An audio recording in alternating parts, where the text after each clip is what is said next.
Just the Luka the dice. Hello everyone and welcome to another episode of Just the Luka the Dice. Today I play against Kyle. You should be very familiar with Kyle. He's been here quite a bit throughout the years. Used to be fantasy. And then, did you do 40k back in the day with us? I did one with like you. one. And I remember I think there was a cultist that managed to kill my chapter master. I was like, Nice.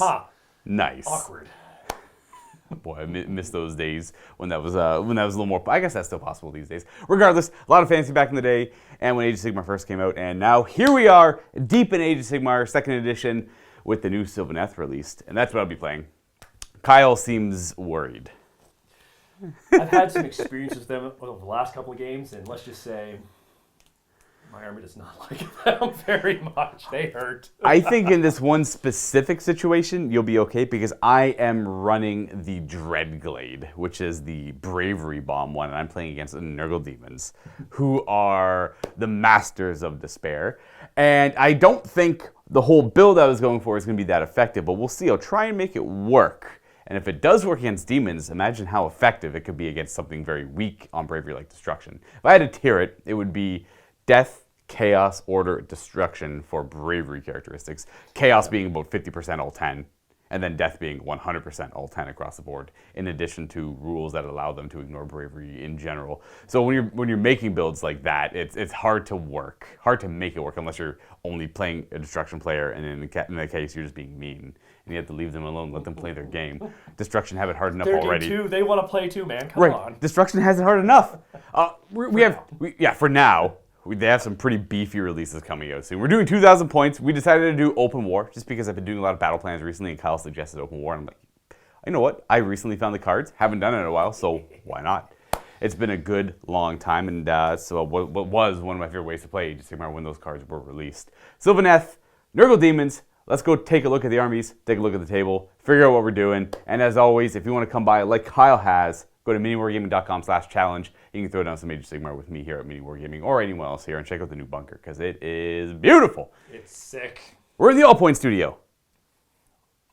Hey there, guys. Just want to let you know that I did make a couple of mistakes in that game that in this game that you're about to watch. It was pertaining to navigating the realm routes. You're normally allowed to only go through it with one unit per turn. Unfortunately, I realized it's a little too late after the game. Now, I don't think it mattered all that much, but I just want to let you know that I caught that mistake, and I will be fixing that for the future games of Sylvaneth, as I want to try and make them an order army that you see more on the channel. So bear with me as I learn this battle tome with you guys at home. Hopefully you enjoy the game, and happy wargaming. We will start off with my force. I am running the Dreadwood. This is 2,000 points exactly of the new Sylvaneth Battle Tome. Again, I played a Vault game that was definitely gone out before this, and if you check that out, you know what my opinion is of the Sylvaneth as they stand. I feel like they've had nothing but healthy changes all around. They've lost a lot of that really obnoxious nature that they used to have while playing against them. Sylvaneth, we're all about, no, you can't do that. You can't do that. No, you can't do that. Oh, now I'm going to do this one thing that I've been waiting to do this whole game, and I've won the game just because of that. And it was very much like playing Solitaire, and it was pretty awful. Did you just use obnoxious nature? Yes. Yeah, I did. Thank you. Thank you for catching that. It's just totally intended. Totally intended. So 2,000 points, the Dreadwood. The one nice thing that the Sylvaneth have now are the Glades. And you can make specific builds with them, as you really couldn't before. There was like maybe 2 or 3 builds before Sylvaneth. It was the stay back in your trees, don't do anything on objectives and hold the line. There was the very aggressive Kurnoth Hunter, Spirit of Durthu, 7-inch charge, popping out of a tree, rerollable for everyone, and just annihilate your opponent on a weak flank right away, and then they'd never be able to recover from that. But now you have your Glades, and your Glades dictate how you play. If you want to bring a Glade, I suppose you don't have to, but I imagine most people out there do. But I digress. To the army. The Spirit of Durthu will be the leader here, and because I'm playing the Dreadwood, what the Dreadwood give me is bonuses to Spite Revenants, which you will probably almost never see. Even though I think they got an extra attack. They're 3 attacks each now. They're not that great, but they're battle line, and they're not super expensive, so there's always that. They only have an inch. Well, they only have a 1-inch reach, so they're only ever fighting at 1 rank. It allows Spite Revenants to reroll hit rolls of 1, and just getting to reroll 1s to hit for Spite Revenants Don't need to charge, they just always reroll hit rolls of 1 no matter what. Now it's Drika, or Drycha, I don't know, I'm going to say Drycha for this game. That lets them to reroll 1s to wound, I believe, if she gets a spell off properly. The other things, the command ability that I will be able to do with the Sylvaneth is redeploy things. So for 1 command point, I can pick a unit wholly within range of a hero and redeploy them anywhere on the table more than 9 inches away from enemy units. The command trait that I have to take will be on the Spirit of Durthu, and he is the Paragon of Terror. He will force my opponent to reroll successful battle shock checks. So that might help. There's a lot of synergy here when it comes to battle shock. And again, like I said, I'm going to see if I can make it work against the demons. But other than that, he has the second artifact, technically, that I gave. The first one that I gave was to the Branch Witch here, which is the Jewel of Withering. That gives her -1 to wound for any melee attacks that hit her. So it gives her a little more defensive capability, which was the Dreadwood one. And now, because I have a battalion, which is the Outcast, which I'll get into in a moment, I get to take a second relic, which is the Wraithstone. Now, I wanted to take the Vial, which gives him +2 to run and charge rolls, which makes it so he only has a 7-inch charge when he comes out of the trees. But I did that last game, and I want to try different builds. I gave him the Wraithstone, which lowers the bravery characteristic of enemy units within a certain range of him. So that, with combinations of rerolling successful battle shock checks, will help in addition to all the other things I get to do. Now the Outcast, which are these 3 units of, well, Spite Revenants. I also want to note that I love the new battalions for the Sylvaneth because they're very cheap and they're very basic. There's just 3 units of these guys, 2 units of them, and 1 hero. They give you that command point, they give you that free relic, they kind of pay for themselves. They don't give you huge bonuses. The Outcast alone, the Outcast dead, force it, or if you ever do run away during battle shock checks, you actually lose an additional D3 models on top of, even if you lose 1. So it could be 1 plus D3 at the very least. Now what they do is Spite Revenants, they lower your bravery by 1, just like my general does with his relic. And they also force you to reroll battle shock checks, just like my general does with his command trait. So at least that's going to be easy enough for me to remember. -1 bravery, reroll. -1 bravery, reroll. Now there's our 3, and I believe his is maybe a little bit more than 3, if not just 3. Now on to Drycha. Hamadreth. Her spell is actually Primal Terror. It is a Fear Bomb. So if I roll 2d6 higher than your bravery, you take d3 mortal wounds for every enemy unit within 10 inches. Which will work with the -2 bravery from these 2 or those 4 units all together there. And then she just has an ability where she lets Spite Revenants reroll wound rolls of 1 if they're wholly within 16 of her. So they're going to be rerolling hit rolls of 1 and wound rolls of 1 when they're near Drycha. That's pretty much it there. And then we got a Branch Witch, who's got the relic for -1 to wound her, and we got a Branch Wraith as well, just kind of tripling up on my wizards. At least I'll have some spells this way, and maybe I'll summon more trees. And I got 3 units of Kurnoth Hunters for some hitting power, because I don't want to trust in the Spite Revenants. We got 2 guys with swords, because the swords seem amazing now, especially with the 6s to wound doing it. The killing blow that the Bloodletters have.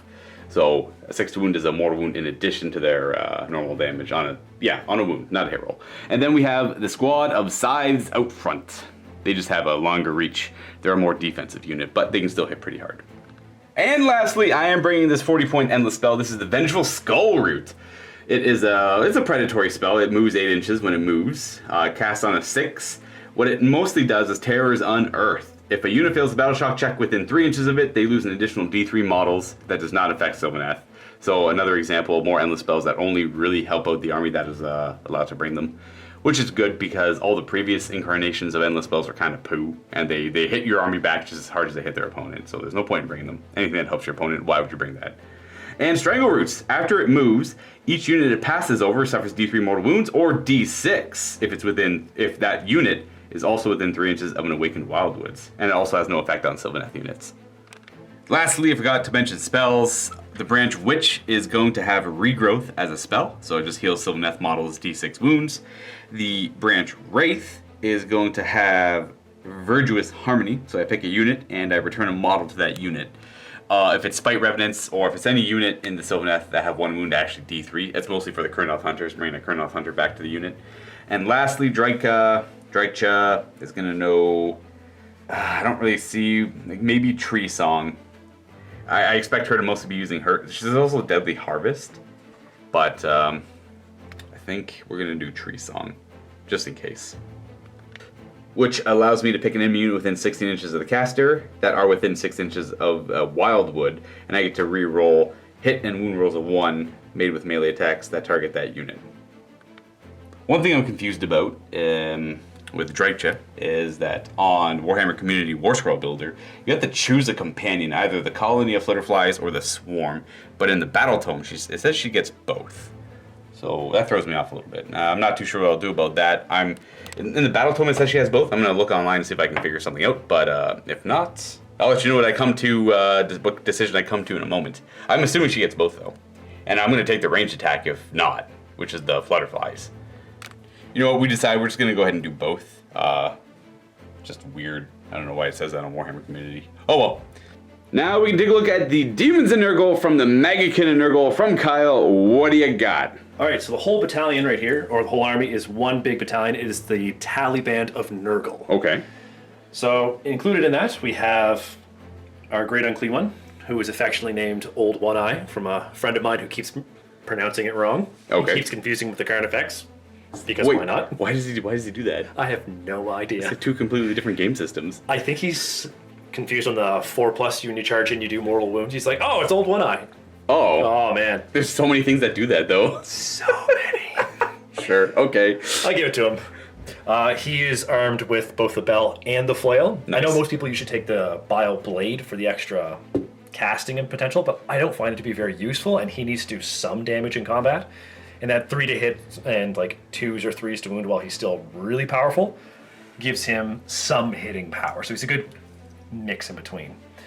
He is my commander. He has the Living Plague, so if there's any enemy units within 1 inch of him at the start of the hero phase, on a 4+, they take a mortal wound, and I get a contagion point. Oh, nice.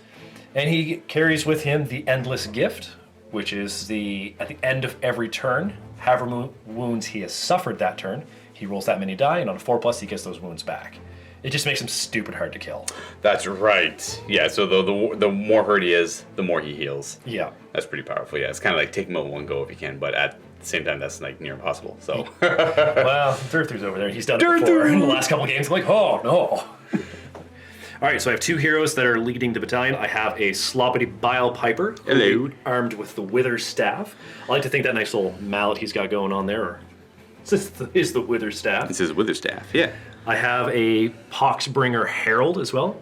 The 2 spells that they'll be bringing, he will be holding the Favored Poxes, the one where you cast on a 14 inches, subtract 1 from hits, wounds, and saves, but he can't move.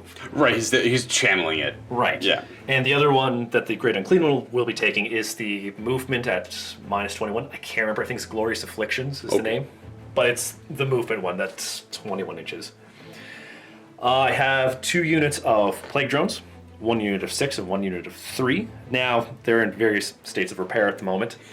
So this is my banner bearer, so I'll make sure to keep him alive as long as possible, and my champion for that one. And the other ones are pretty self-explanatory. Banner, champion, and musician. The music man. And then we got a lot of Plague Bearers. Oh wow, that's an old Plague Bearer, I just noticed that. Oh yeah. You got some oldies in there. They're being stripped down to match up with the rest of the color scheme at the moment, and oh, it's so nice. Yeah. I love those old models. They're great. Yeah. But for my battle line, I have 1 unit of 30 Plague Bearers, 2 units of 10, and I think that's pretty much it. Oh, my 2 endless spells. Despite what some people say, I find them quite useful. The Pendulum is quite good for a base endless spell, and the Gravetide serves as a great area blocker, right? Walking it back, just walking it back. Yeah, I like the Pendulum. I haven't used the Gravetide myself. I mostly meant like the army specific ones. Thank you very much. Like the Night Haunt ones aren't great, and that's the only one I can think of right now. So just walking it back. So we should put a poll up there and see if the audience believes that or not. Yeah, I think the Night Haunt ones are pretty bad. Anyways, this is get Effectively Normal. You get that for free at the start of the game, of course. And that actually goes down as one of the first things, because that's before you set up territories. Is that it for the army? That's pretty much the whole thing. Now, what does the Taliban do? So the Taliban, at the start of my hero phase, all of my units heal 1 wound, except for the Plague Bearers. The Plague Bearers will regenerate D3 Plague Bearers a turn. Oh, nice, cool. So it just makes them that much harder to shift and move off a table. Yep. Especially with the Great Unclean One now going, oh, guess what? I have D3 for his ability, and then an extra 1 for that. D3 plus 1 wounds, he's hard to knock off that table. In addition to, for every wound he's missing on a 4-up, you get more wounds back too. So and Disgusting Resilient and all that stuff. He's got like the enhanced Disgusting Resilient too, where he actually does more wounds back to me if you pass, I think. I love him so much. He's gotten really, really good rules in this book. Mm-hmm. He's well represented in Age of Sigmar, other than these Plague Bearers. They don't hit hard, but they got some good staying power. They don't hit as hard as they do in 40k, but they have won me my last couple of games. Nice. Just by walking up the center at the very start and going, these are my objectives, and you're not moving me. Yeah, good luck getting me off them, right? Yeah, that's the idea. All right, let's go take a look at the table and figure out what kind of scenario the cards dictate we play today. This is the decrepit battlefield that Kyle and myself are playing on for today's game. We got a table war mat, one of my favorites, mostly for the color. I like the little grim nature of it and the I guess the abandoned nature of it too. We got a lot of paths. It could have been some cool little temple district of a city.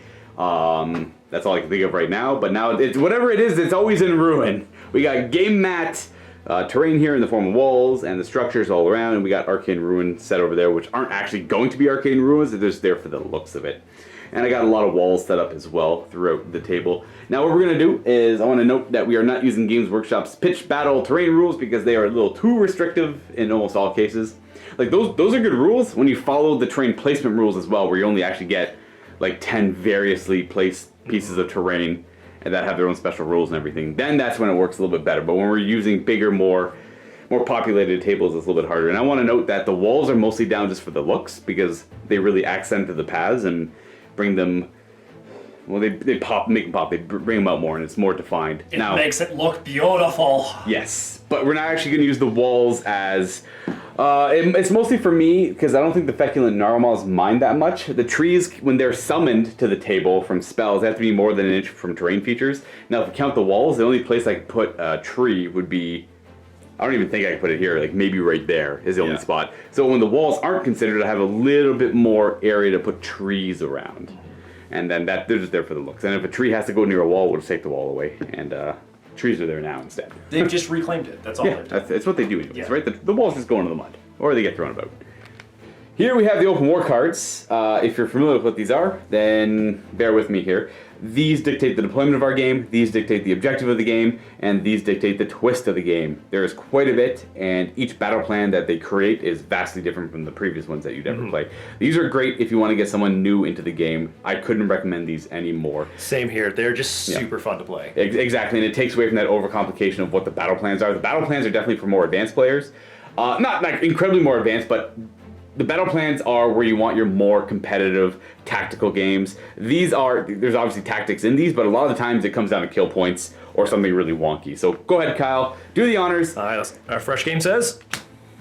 We are close. We are fighting right away on that one. I'm okay with that. I am also okay with that. So as you can see, I think the only rule is we have to deploy more than 3 away from each other at that tip there. Whoever deploys first gets to go further up. The objective is going to be Treasure Hunter. Oh, I love this one! So there's 6 objectives on the table, and at the start of each player turn, if they control an objective, they roll a d6. On a 6, or anything but a 6, that treasure is taken away, and the last remaining treasure is the token. Unless someone actually rolls a 6, and then that is the found treasure, and that is the only objective that matters. The rest are removed from the battlefield. Whoever controls that objective at the end of the 5th turn automatically wins the game.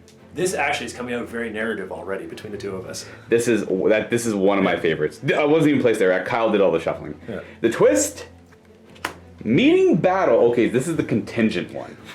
So we meeting engagement, pretty much. No kidding, right? So we split our armies into 3 separate detachments or contingents, and I think so. This one, it's 3 contingents. No contingent can have more than half of the units in an army. So I count up your units. No contingent can have more than half of that. Simple as that.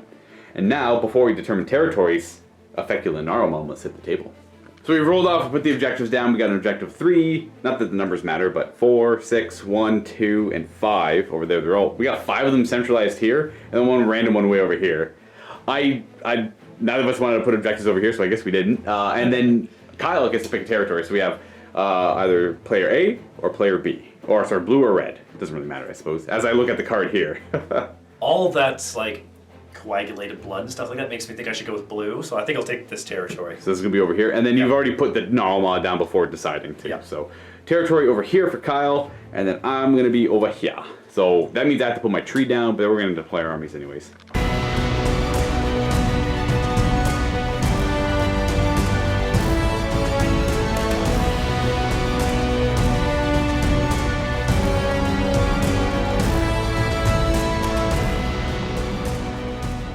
So we have deployed. Our first contingents are down. Kyle finished deploying his whole contingent was part of the Taliban of Nurgle. So we have 30 Plague Bearers, 10 Plague Bearers, Sloppy Bilepiper, and big old mean old one eye right there. You're near the objectives as well. Now I ended up putting my Sylvaneth Wildwood over here, and I deployed a little more conservative, defensive with my Kurnoth Hunters and my Spirit of Durthu. I'm not too sure what my plan is actually.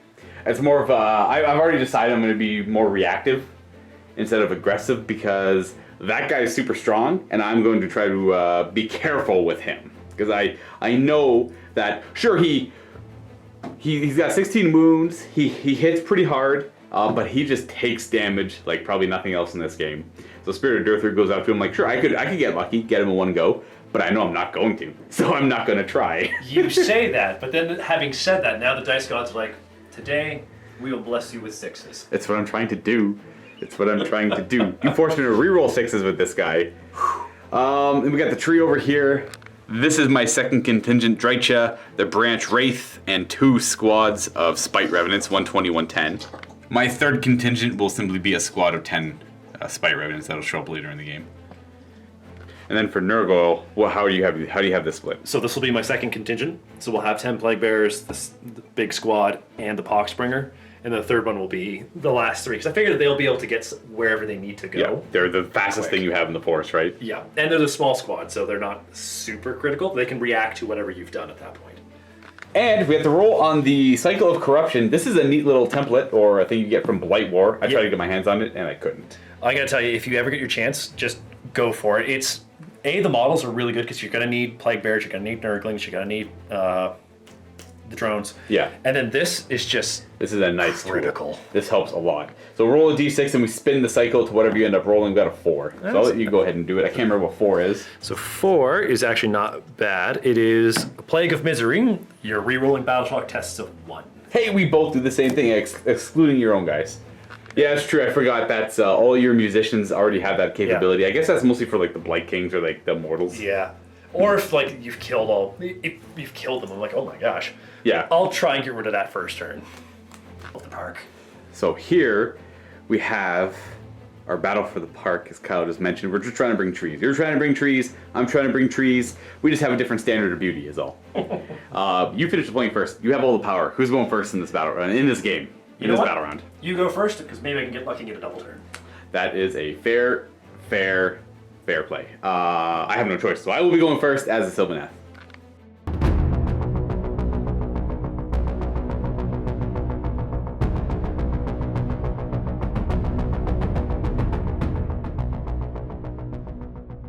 I started my hero phase. I'm going to get a command point, putting me at 2.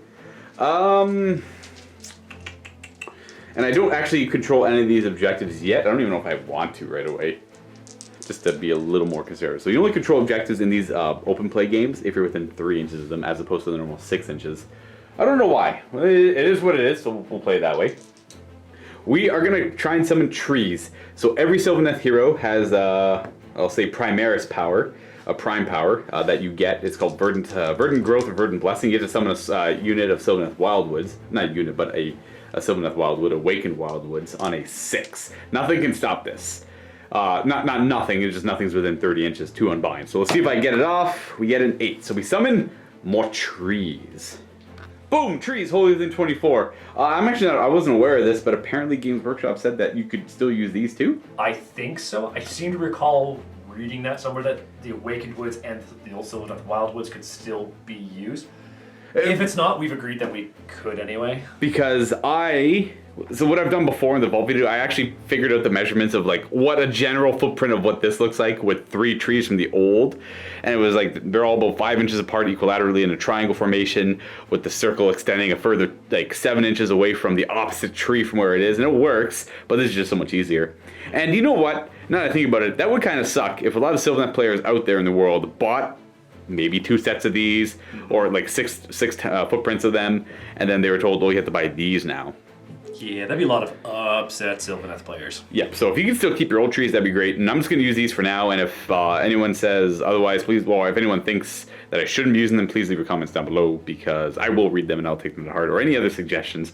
Because the math one, I think, is probably the fairest way to do it, but if I'm actually allowed to use these two, then that makes my life way easier here. So the summon ones can be set up anywhere, and there was a wall there, but we just moved the wall elsewhere. Like I said, the walls are just here for the aesthetics.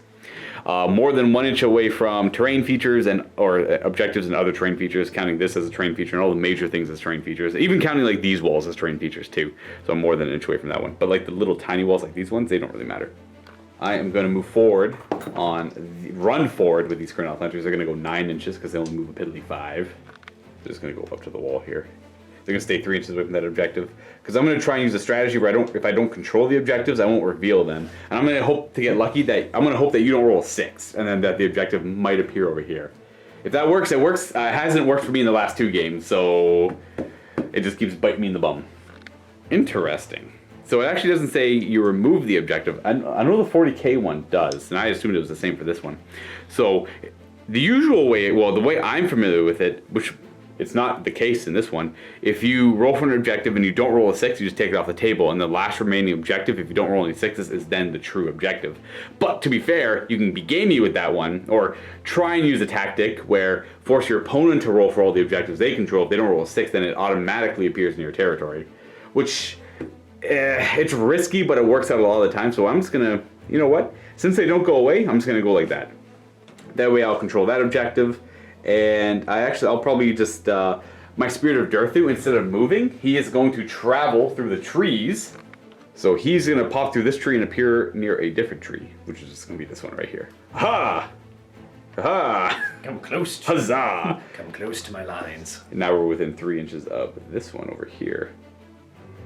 Remember when I said I'm not going to be aggressive, I'm going to be a little more reserved? I lied. I'm actually going to be super aggressive and see if this works out. I doubt it will, but I want to be a nuisance in backlines if I can.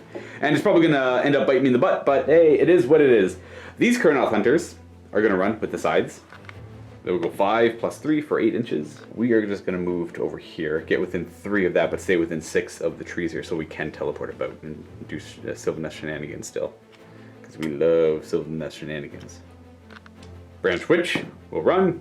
Woo. Actually, you know what? The Branch Witch is just going to teleport from here. I shouldn't... Sorry about rolling for the run. I'm just going to teleport. I want to go help the Spirit of Durthu. She will teleport over here. Boop. She will appear right here just so she can support Durthu if he ends up going over in this direction. That's pretty much it for my movement. These guys are just going to move forward over to here. He's going to shoot a Verdant Blast. Oh, and by the way, when he appears here, he's more than 9 away from both these squads here. Verdant Blast at those 10 there. On 4s! Haha! Very average roll. Good job, sir. 3s to wound. 2 wounds at a rend of 1. I already got 2 dice in my hand. How convenient is that? You make a save. Fail 1. Oh, it's D3 damage, sorry. So 1. Resilience! No! 1 Plague Bearer dies, only to be resurrected through the Taliban. That's it for my shooting. He's going to declare a charge. Ah! Oh! What? Interesting. How very interesting. Confusing for my troops. I did not expect this. Spirit of Durthu is going to go this way because he's feeling mighty aggressive. So we're going to land within half an inch. We'll go there. We are actually wholly within 8 of these Awakened Wildwood still, which means I get +2 attacks, so I'll have 5 attacks with this Guardian Sword. I could go over here and bully them, but I want to bully them instead. And I did get to do Groundbreaking Stomp, which is not the -1 to hit anymore. They took that out. Now it's to fight last, but it doesn't matter because there's only the 2 combats. I'm going to roll it anyways for. It's good practice anyway. I got a 1. All attacks will go into them. I have no... Ooh. You know what? I'm going to spend a command point on himself. All-out attack. He's going to reroll hit rolls of 1 this combat phase. Kind of curious if that'll help. Technically, it's at the start of the combat phase before... Well, actually, it's at the same time as the stomp, so I actually didn't do it incorrectly. So I'm going to be rerolling hit rolls of 6s because I'm within 12 of the Withering Staff. I can't do anything about that. I can't fight them and not be within 12 inches. So, and I'm -1 hit because they're unit size. This might not be worth it, but we'll see. So I'm hitting on 4s now, rerolling 1s, and rerolling 6s as well. I don't want to see 6s. Oh no, there's a 6 and no 1, so the Hooray. So the -1 helps, and okay. Didn't make a difference. The 6s don't actually matter here. It's too much. We roll a wound on 3s. Aw, we have 2 wounds. How many negatives? -2 actually. That goes right through. So 12 disgusting resilient rolls. 12 disgusting resilient rolls. They prove to be a little durable. 3 persevere, so that means not bad. 9 are gonna die, but I have 1 attack with my massive impaling talon. Reroll that 6 though. That sucks for me because that would have been 6d6 mortal wounds. And Oh my goodness! all right, the massive impaling talon does 6 mortal wounds to them. Wow, that thing got completely reworked too. It's worse than what it was, but that was kind of cool. A 6 into a 6 into a 6, 3 6s, 1 and 2, 5, 6. And oh wow, so 15 just got cut down by the spirit. Oh, sorry, Kai. I am sorry. So he went on, but you're a bad man. You said you hate the spirit of death too, and I'm like, whatever. He's only got like 3 to 5 attacks. He's not. He is good. He is good, but the dice god were listening. Yeah, they were really paying attention this time. Oh, 6. Hello. 7. He makes a 15 missing plague bearer hole right there. And I assume, nothing's within 3, so there's no fighting back. And I guess it is what it is there. Now we're on to Battle Shock. I assume you're going to Inspiring Presence. I don't know. Let me look at my radius. So he has a 6-inch range of rerolling Battle Shock checks with his Legacy of Terror. So they are within 6. So any Battle Shock check they do roll, successful has to be rerolled. And you're also -1 bravery. So you're over 10, so you're bravery 11 currently? Yep, and then bravery 12 because the Bile Piper's giving them +1 as well. So currently you're bravery 11 after all modifiers, and you lost 15 guys. So d6 plus 4 are going to run. Rerollable unless you want to Inspire Presence. For the first time ever, I think I'm going to have to pay for Inspiring Presence. No, Congratulations. Thanks for that. It worked! So far it's worked. Okay, so we spend 1 point on, your 1 point on Inspiring Presence. They're holding, my turn is done. And at the end of my turn I control just those 2 objectives, which I'll be rolling for at the start of my next turn. Durthu did pretty great. I hope he doesn't die. It'd be pretty great if he doesn't die. He's got a bunch of Plague Bearers though, facing him down.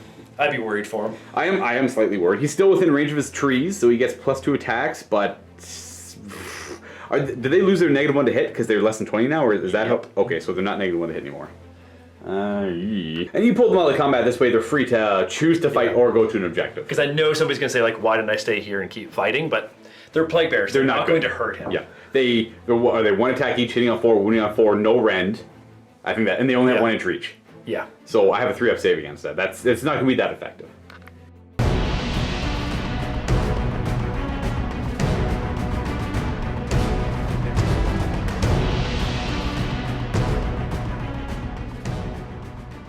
A few things to do at the start of the Maggotkin hero phase. The tree on a 4-up does a mortal wound to me as I try and stop the contagion spread. What? It does not do a mortal wound. And then you get 3 contagion points because, 3 because I'm in your territory. Yep. Because you would have gotten 3 + 1 for not having me there, but totally part of the plan, by the way. That was definitely all part of the plan.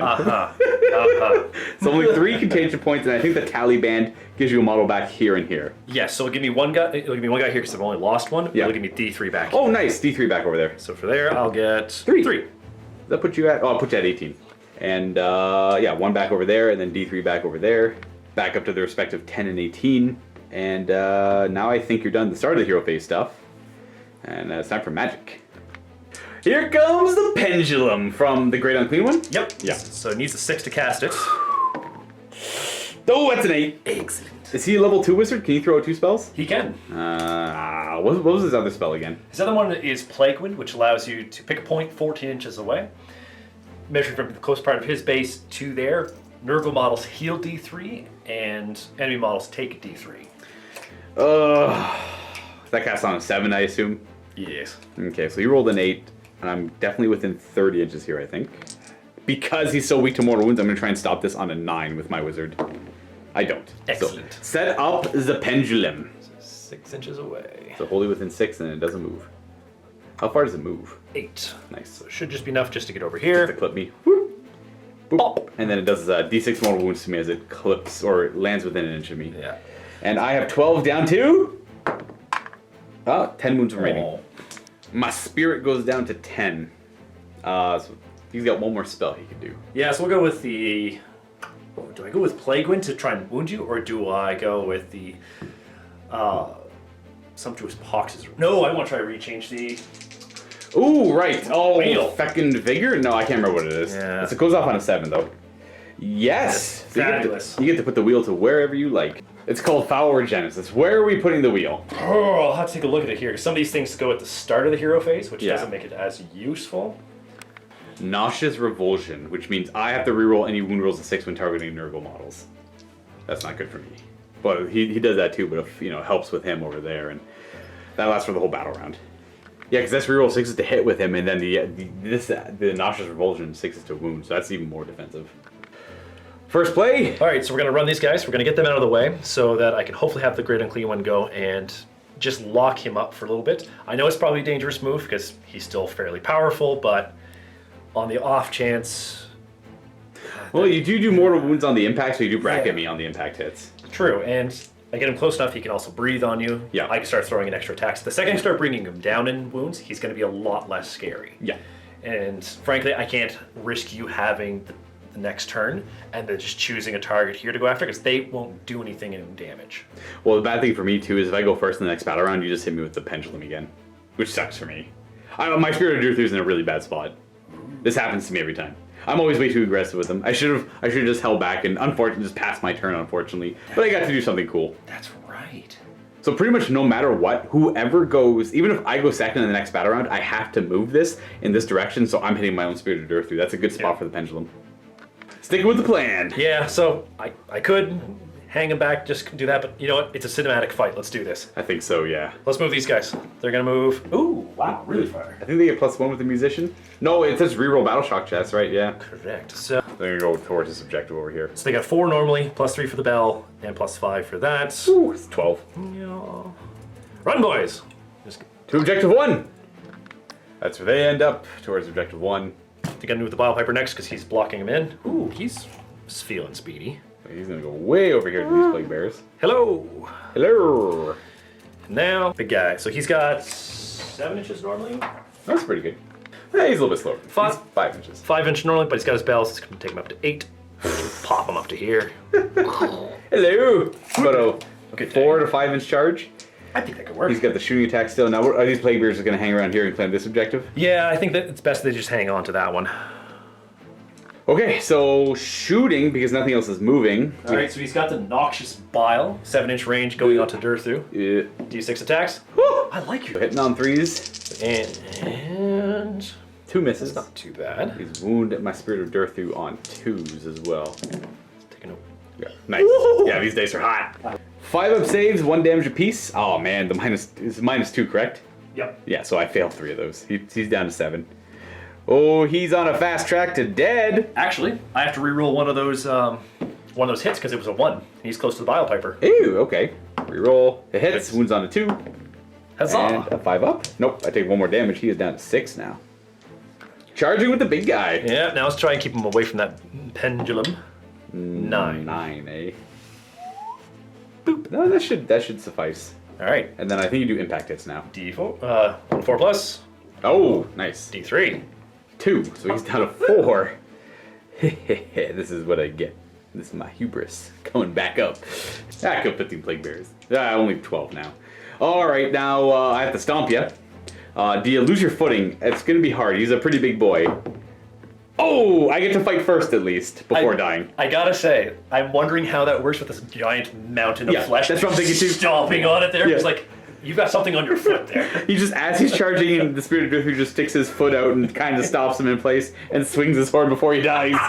So I have 5 attacks against you. I'm still D6 damage a swing. I'm hitting on 3s to hit. He's not -1 to hit. He's not. But I'm rerolling 6 to hit and wound. So here's hoping for a bunch of 3s to 5s. Okay, so we got a couple 2s, and we got our 3s to 5s. And the extra attacks are from the trees, holding us an 8. Okay, we got 2 wounds. 6s either. No 6s. So he's got 6 up saves against those. Whoop.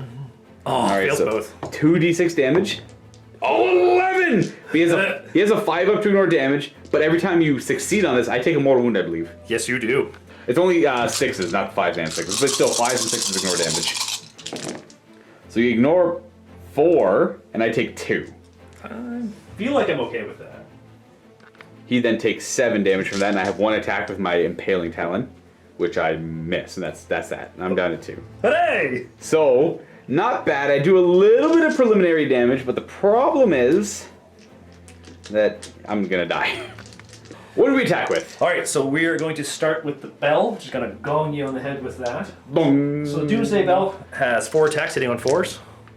2 hits, real ones. Real ones, because that jolly bagpipe guy. And he helps. All right. 6s are scary. Okay, Good old Copycat. I'm really starting to think that the Bile Piper is so much better than the Scrivener right now, because that Scrivener has not helped me in AOS. Ooh. Needs 3s to wound, though, with Doomsday Bell. And a rend of 1. So I have a 4-up armor then, which I pass. So he sort of survives that. We still have the flail. These are the flail attacks. So 3 attacks hitting on 3s. 2 hits. And wounding on 3s. Okay. He is brought down from his. He usually wounds on 2s when he's full up with the flails, but he's just down for 3s now. Rend is -1. 4. I make both of those. Get out. We got the Nurgling attacks. Go, Nurglings! Yes, 1 hit. Nice. 5 up, 5 to wound. No. Oh. Did I survive? You survived. Not for long though. You can roll a 1. I guess there could be a 1 on the mortal wound from the pendulum. There could be. I think it takes us to Battle Shock, doesn't it? It does, and I don't think there's any battle. Is there Battle Shock? There shouldn't be. No, but I can try and bring some wounds back. Oh, so that's when it happens? So how does this work? You roll D6 for every wound you're missing, and on a 4-up you get wounds back? So it's only wounds that you've suffered that turn. Okay. Yeah, so if he doesn't heal these ones back, he's got to wait until his regenerating abilities does that. So right now he's going to be bringing back 3, so he's up to 12. That's not bad. Not bad. Well, considering he's going to heal D3 plus 1 on his next hero phase. Yeah. Whew. All right. Now you score. You don't score, but you claim this objective, and that objective. So you don't roll yet until the start of your next turn, but now we have to roll off for the second battle round in the game. I will be winning ties. I will be getting a 1. Oh, wow. Nice. Okay, so double 1. Would you like to go first, sir? I'm thinking, I don't know if it really matters if I go first here. I think my Spirit of Durthu is dead because he has a 17% chance of surviving this, and if I get to go, I could heal him D6 wounds, but I don't know if I'm going to be able to do enough damage to that Great Unclean One. And giving you a double turn here isn't going to be the worst thing in the world, I don't think. Maybe I get one later in the game that matters a lot, but it's going to be hard because you'll be winning ties. I don't know.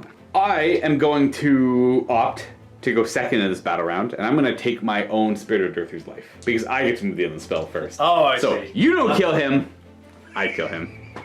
I kill my Spirit of Durthu. It's moral victories at this point.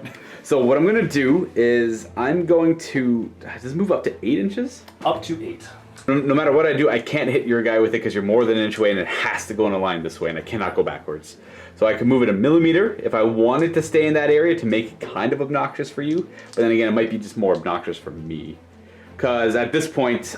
It does protect my flank, so if you want to bring anybody else up here, they can't charge through this part. It's still there, technically, and it moves 8, you said? And then you got Rampant Disease now, too, as the battle round ticks up.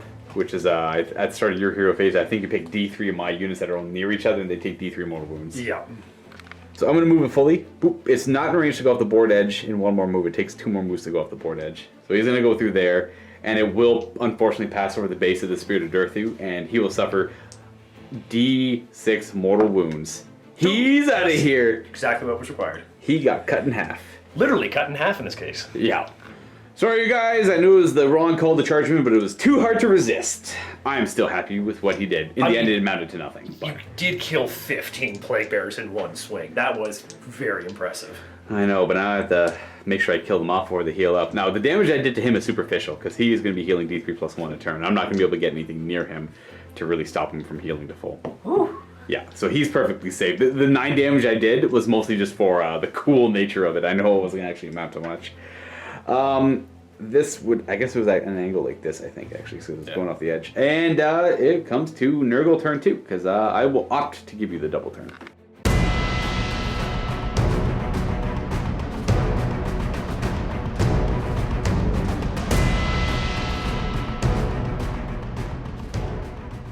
So, third hero phase, you got a number of things to do. You have to do a mortal wound to me over there on a 4-up from that tree. Hey, look at that. I prevented more. And then I'm not in your... No, I'm not in your territory anymore because I think this is the line here, and she's outside of it. So you're at 7 contagion points now. Sweet. And you have to declare rampant disease as well at the start of your hero phase. Okay, so rampant disease, what it does is at the start of hero phase, I pick D3 enemy units within 12 inches of each other. They suffer D3 mortal wounds. Now, I could choose these guys right here and then do some mortal wounds to that squad. They have to be within 3 of each other? 12. Oh, 12, yeah, then there you go. I guess you choose them and then they're probably within 12 of each other. My question, though, is, and this is my thinking, is she's sitting right here. If I can do 2 or 3 wounds to her here, and then I can cast Plague Wind. Yep. That can potentially do another D3 mortal. Just to kill it off right away. Yeah. And then you don't have to worry about done. Yeah, you don't have to worry about actually committing anything in this direction of the fighter. Yeah, because then you only have what, 1 spellcaster with Drycha afterwards? I'd have 2 more. There's a little Drycha and the branch Wraith is a wizard as well. So I have 3 in total. This is one of the 3. Yeah, they gotta die. So we're gonna do rampant disease on her. Yes. So let's do rampant disease on her. D3. D3 mortal wounds. Well, she's got 4 remaining wounds. And you get to heal now at the start of the hero phase as well. Tally band. Alright, so that unit's gonna bring back D3. Hey. 2 more come back. So you've killed 10 now. So it's back up to 20. The -1 to hit in close combat. Hey, let's take that objective this time too. That's true. Yeah, you'll be able to nab that if you don't move. Yeah, I totally forgot that they could hold more than 1 objective. And I was like, oh, that is quite amazing now. That's really useful, yeah. Alright, so D3 plus 1 on him too. Yeah, he goes back up to 3, well, up to 15 wounds out of 16. Yep. He's got 1 missing wound. That's nice to have. And now we actually have your spells. No more start of the hero phase stuff. What are you thinking on? Just, oh, she's got 4 wounds left. She can't die. Well, I could also Arcane Bolt her. That's true. So we're going to try with the Plague Wind first. Might as well. See if it does anything. Goes off on its... Doesn't even go off. All right. Well, we got 1 spell left. So in that case, I'm going to go with Fowler Genesis and then attempt to change the wheel. Gotcha. Goes off on a 7. Hey, 9. there we go. I might as well try and stop it with her. I need a 10 to show. I do not. So Fowler Genesis, you get to pick. Okay. So we're just going to take it back 1, back to Noxious Revulsion, which is the rerolling 6 to wound, and then it'll, next battle round, it'll go back to Rampant Disease again. It's a good combo. D3 mortal wounds, reroll 6 to wound, D3 mortal wounds, reroll 6 to wound. There's nothing else in the battlefield at the moment that really needs to move. Otherwise, I'd be taken to the +2 movement and then just start running stuff. But I want to hold on to these objectives, and I want to... My other stuff's just not on the table yet. It's true. And now, start of the movement phase, you get to see which objectives are which. So it's whatever order you want. So if you want the very backline one to be the primary one, you re-roll that one last. Okay. We'll see if that one is the objective. All right, so it's the top. Okay. It is. So all the other objectives are gone. We're fighting for the middle of the battlefield. Very interesting. Feel like I should have rolled for the other ones. Well, I mean, what are the chances of getting the 6? What's the play? All right, so I don't want to bring them close to these guys because there's 2 squads there and I don't have enough to back them up to deal with that. So what I'm going to do is I'm going to try and stop this squad from coming out, or, if better yet, draw them away so I can start getting more stuff to summon. Yep. So I'm going to bring these guys out. And they're still close to the Great Unclean Ones. They still have an extra 3 to their movement, which makes them 7 inches of movement. Alrighty. So they'll still have enough to hold it with the guys coming back. So that's permanently your objective until I take it now. Oh, okay. So even if you leave it. That's their final position. Not running, just moving forward. Yep, just trying to keep them away from this. Actually, if I run them, they'll be within 7 inches there, and I can get them to start going after that.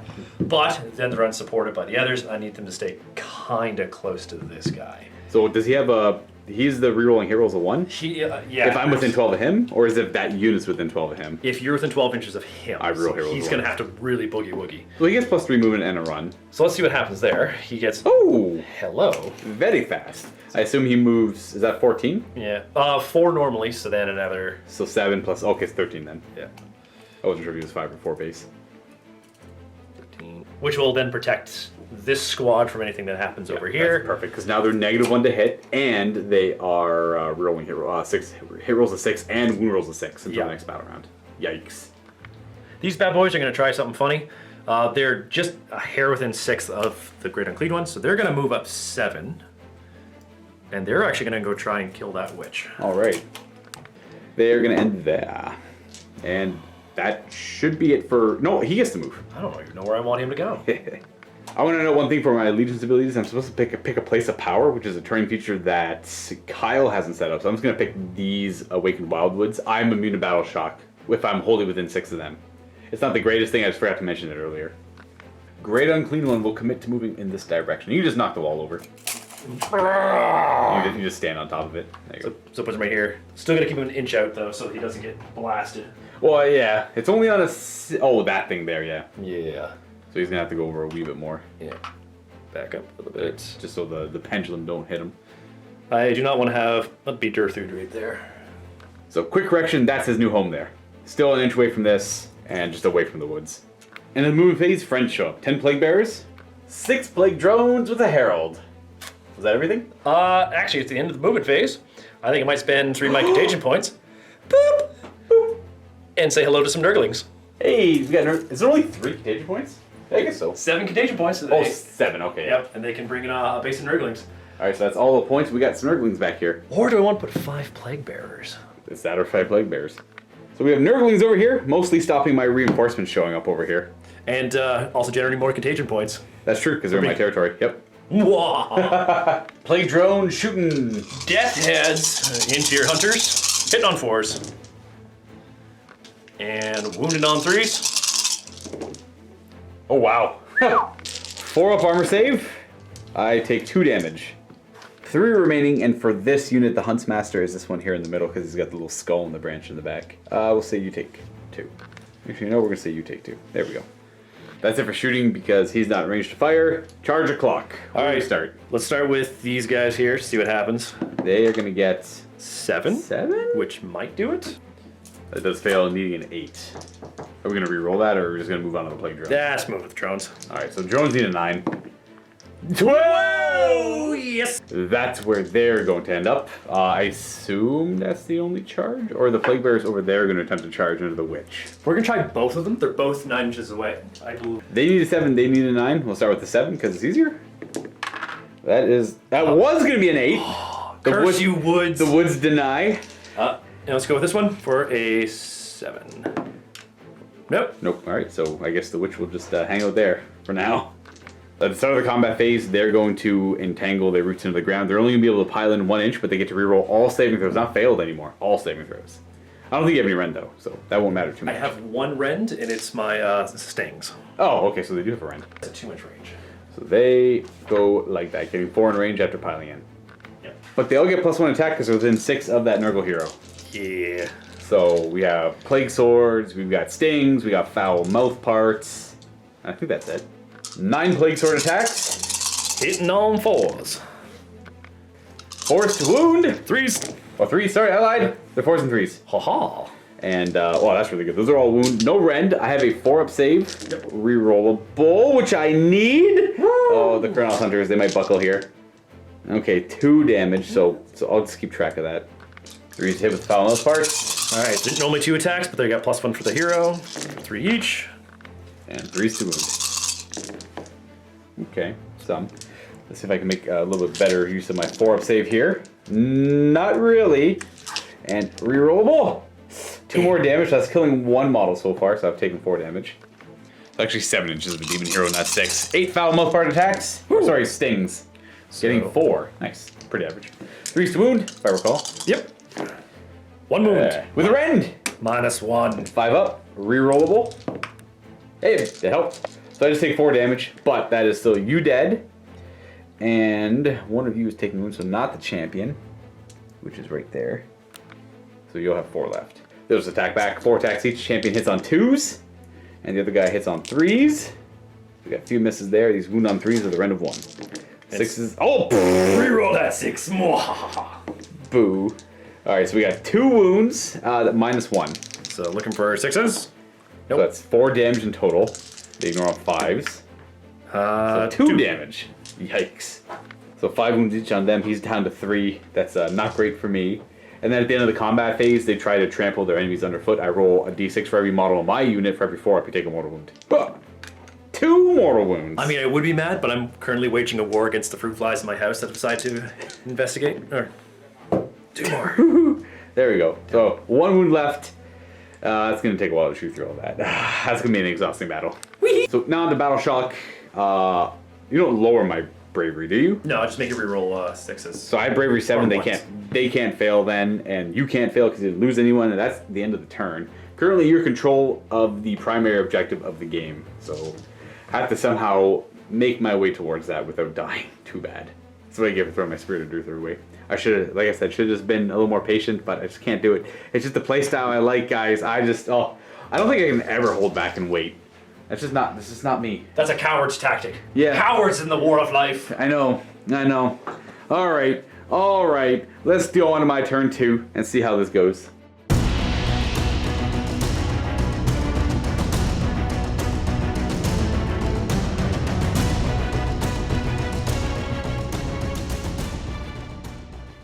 On my hero phase, at the start of my hero phase, on a 4-up, I actually take a mortal wound as I'm continuously trying to deny. Not yet, eh? Not yet. Your trees are just hanging in there. Not yet. They're gonna just hang out there and be happy. She is gonna cast. There's no point in casting Regrowth on her because she gets extra attacks if she's wounded. Mystic Shield I could do on herself or them. Nothing else is in range. I don't plan on doing anything crazy with them. Her one spell could do mortal wounds to things, but I mean it's superficial damage over here. That's gonna heal. I don't plan on actually trying to kill them.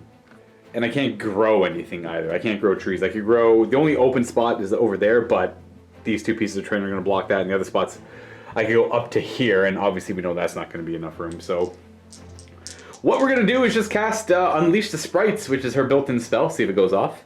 Oh, a 6. Yeah, see if you can stop. It's the only spell I got. Hooah! No.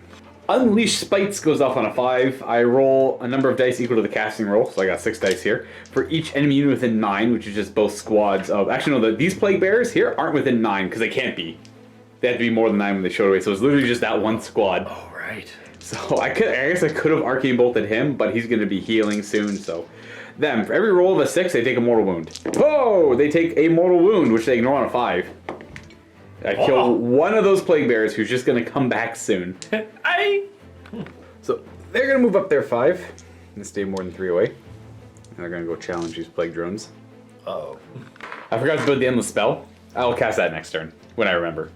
Instead of just doing the one mortal wound over there. I could have summoned it and shot it over this way. But that's okay. I'll summon it from elsewhere, more advantageous next turn.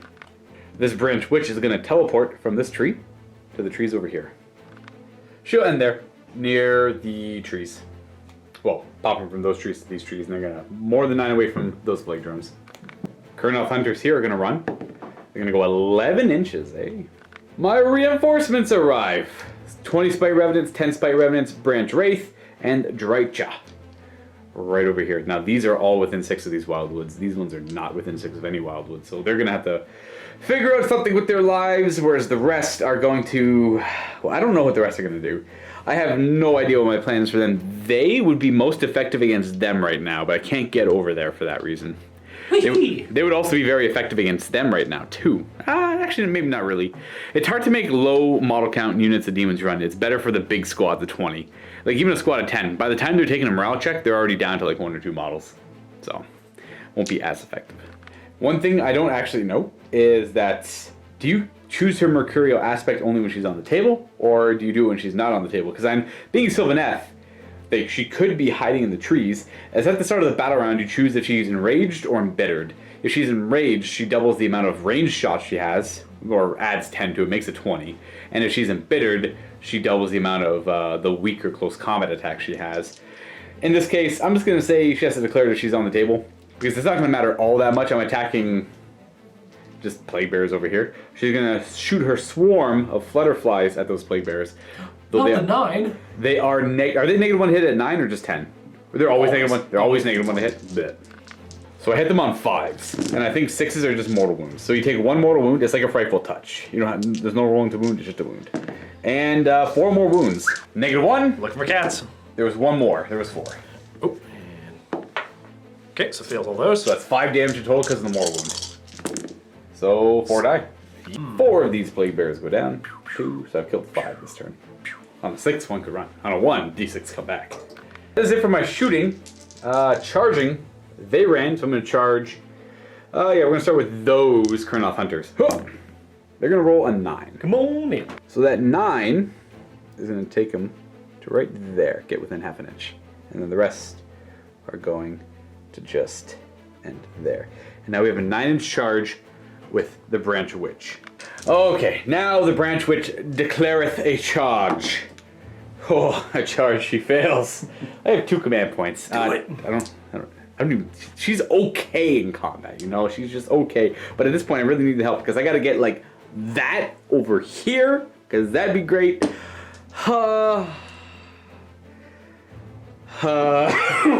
Not gonna reroll that. Her fate is sealed. Well, she's not gonna die. She's just over there for now. And we're gonna fight, but we're gonna start with these triple. We're gonna spend 1 command point at the start of the fight phase for all-out attack. So they're gonna. Ooh, wait, I'm actually probably not in range to do that because I don't have a hero nearby. Did you just call them triple? I did. They're triple. Oh my goodness. Okay, so not in range to do that. So actually, I'm going to go back a second because I forgot there's a range limitation on that. I'm going to try and reroll that charge because I want her in range to help out with all-out attack. I had thought, oh, she's in range for all-out attack. It's fine. Reroll the charge. She still fails, so I'm just going to go on to normal combat then. We'll start with them. They are going to attack everything into the bloat drones, and naturally they have 4 attacks each because they too are swords. I'm only rolling 6s to re-rolling 6s to wound. Correct? Correct. Yeah. Right, so 2s to hit with the leader. 3s to hit with the other 2. Not a bad roll, only 1-1. These are going to be 3s to wound, re-rolling 6s, which is bad. Oh, hey. Wow. All right. Well, I guess that's best case scenario-ish. These are all going to be 6-up saves. There's 7 of them. Ooh, I make 1. You make 1, so that's going to be 12 damage. Disgusting resilience. Could have been worse. Could have been worse. It could always be worse, that's right. So 1 is dead because he's already wounded. The second one is dead. Now that has 2 wounds done to it. So kill the 1 who was not even fighting, and then the other one who's also not fighting. 4 remain who get to I assume you want to pile in. Yeah. And fight. That does pull them out of the 7. Although if I pull this guy Say if here, you pull him instead and leave that 1 model there instead. But you're losing. So you're losing. Was it 1, 2, 3, 4 attacks? But you're gaining 1. Yeah, you're gaining way more attacks if you do that. yeah, I think I'm gonna pull him out of pull the guy from out of here instead. You can just swap him to the other side. Boop, boop. So he's not attacking, but within 7. He'll be the one that took the 2 wounds. Right. So now these 3 who've already piled in, you can go a little bit further if you wanted to. Just do that. I don't know if that matters though. Yeah, just gonna keep him semi-close kind of thing. Oh, and I want to note that I forgot to say, but they're going to entangle because there's no reason not to. They don't need to pile in, so they're going to be re-rolling saving throws. Okay, here we go. All right, so 7 attacks with the play swords because 3 plus the champion. Yeah. Hitting on 4s, wounding on 3s. 3 wounds. I have a 4 re-rollable save. Woo. Re-rollable because I'm entangled. No damage so far. 9 attacks, foul most parts. Hitting on 3s and 3s. Yeah, 3s that's and an excellent roll. That is an outstanding roll. Do you want to sell your dice to me? No, it depends for how much. That's 5 wounds with no rank, so 4 up armor. And we make it 2, like before. 1 damage each. And re-rollable, so 2. So I got 2 wounds remaining on this one. And then we have the venomous stings, which are 2 attacks each now. 6s, hitting on 4s. So we got 3 average. Hey, average is all right. 3's to wound. And there you go. Oh yeah, perfectly average. I got 5 up re-rollable save. Eee. Come on, baby. Oh, D3 damage, so you're pretty likely to kill. Oh, no, just the 1 damage. Okay, so they're done attacking. And now my guys will attack back. Champion here hits on 2s. Nice. Woo. And then the other guy hits on 3s. 1 miss. We wound you on 3s. I have to reroll 6s.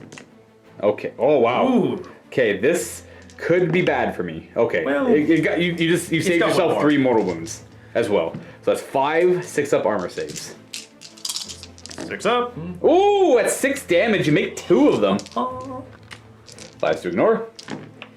Oh, but I fail all those. You take 6, so 3 and 3. So this one dies. And this one has 2 left. We'll put it on the musician this time. Musician over there, all right. And now that brings us to the end of the combat phase. Yes, it does. Where I get to trample underfoot you. So I'm just gonna roll. He might not be in range to trample underfoot. So this unit's gonna pick them. This unit's gonna pick them. They're both within an inch of my unit. I get to roll 1 die for every model in said unit. So it's 5 dice for every 4 up. You take a mortal wound. Step. Rude. Only 2 mortal wounds, which you ignore on 5s. This could kill him though. It doesn't. It does 0 damage. All right. And then for battle shock, they lost 3. You're going to roll it anyways because you have a musician. Yeah. Plus I'm -1 for your guys. No, my guys don't. It's only the spite revenants and the spirit Durther you killed. Okay, so they're still okay. 8. No one runs, but no one comes back either.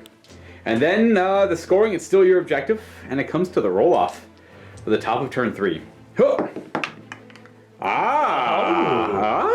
Double turn, maybe yes. I think I'll take it. This is why I gave Kyle the first double turn, to see if I can't get myself into a better position. And I can summon that into the spell now.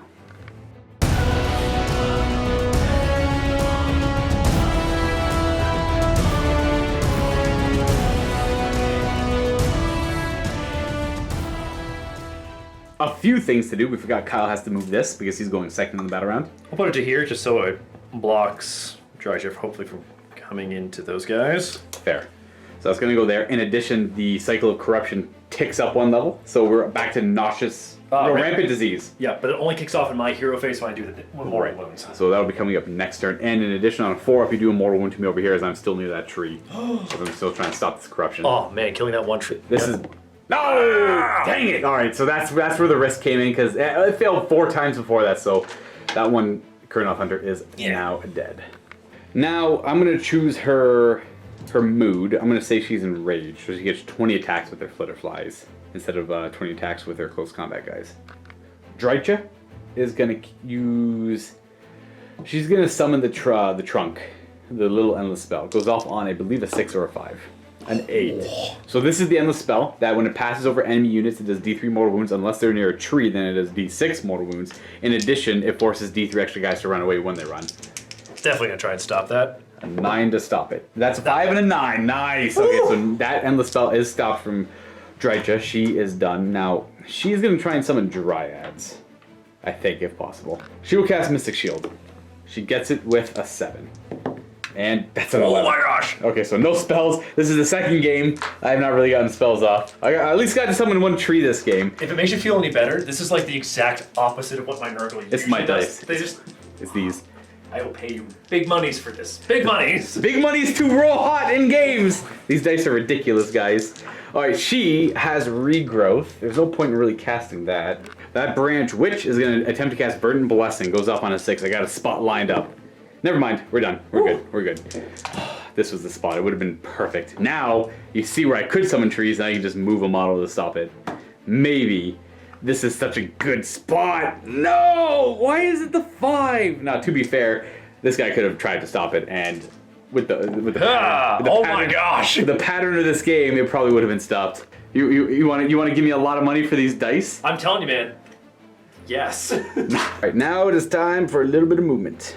Hello, These Joe. guys are going to move 5 inches towards some plague bearers, who are unfortunately going to be...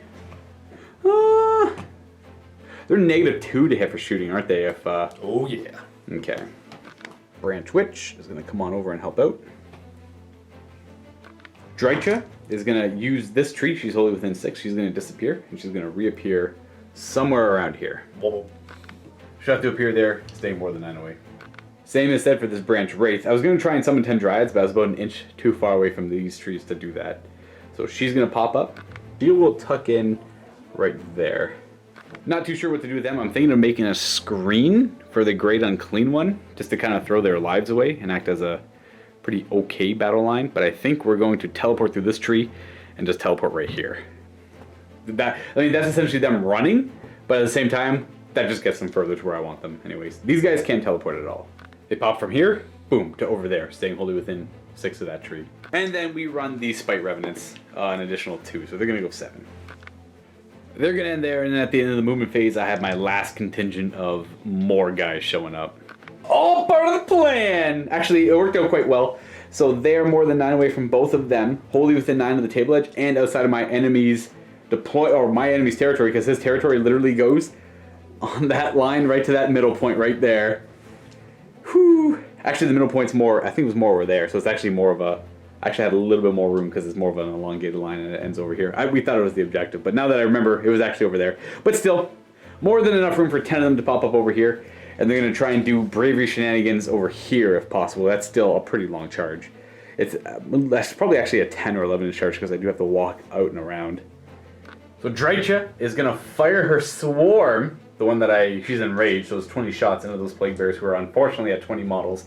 I'm trying to just knock them down 1 model though, so they're not as bad. Or do I just try and kill these flies off, just to make them dead? Go for the plague bears. Plague bears. Yeah. It's the tactical choice. Yeah, let's go with that. But if I kill, well, the problem is if I kill one Plague Bearer with this, then they're not -1 to hit in close combat against them, and they can carve them up a little bit better. Whereas if I don't, these guys I'm just hitting on 4s. I'll shoot at them with the drones. I'm trying to kill the drones off. I want to keep my Kurnoth Hunter alive so that the Kurnoth Hunter can come back and bring the Kurnoth Hunter back. These hit on 4s. 6s are mortal wounds. 6s to hit are mortal wounds. So we have 3 mortal wounds, and the attack sequence ends. 3s to wound with a rend. Woo! Dude, that's an impressive shooting attack. 6 up save. Save 1. All right, so that's going to be... There's one there that was just a failed wound, so it's actually only 3 of them. So this many disgusting resilient rolls. Alright, it's only a bunch of 5-ups. They're good. They got this. They're just a little airborne. Oh. Hey, that's not bad. You got 4. So that's going to be 4, 5, 6, 7, 8 wounds. That kills off 2 of them. One will be left with 4 wounds remaining, I think. Yep. So just that guy there. Go that guy. Go that guy. Actually, you know what? He's probably dead, so I'm going to leave the champion. So do a little more damage. Yeah. There's a potential he might hurt. So leaving him there with 4 wounds remaining, I'm still stuck in combat with them, unfortunately. But Drytrid just did a ton of damage with the shooting. That brings us to shooting or charging. I'm gonna start charging with them, those Kurnoth Hunters. Huh! They get a 7. They're probably getting it. Puts my Kurnoth Hunters in a pretty bad spot because of the Great Unclean One's position, but you never know. It might work out. And then my other charge is gonna be these. Oh, I believe in them. Spite Revenants. Do it, Spites.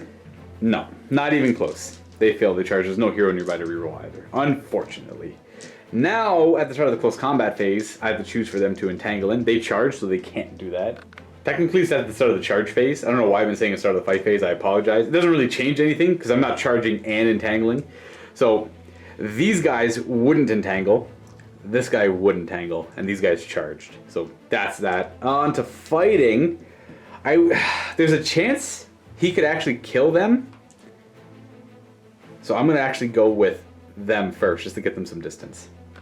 Getting 1 in range to attack it is not the champion either. He'll pile in, and then he'll pile in, and then I'll have 1 guy attacking with 4 attacks. 3s! We got 1 miss, and 3s.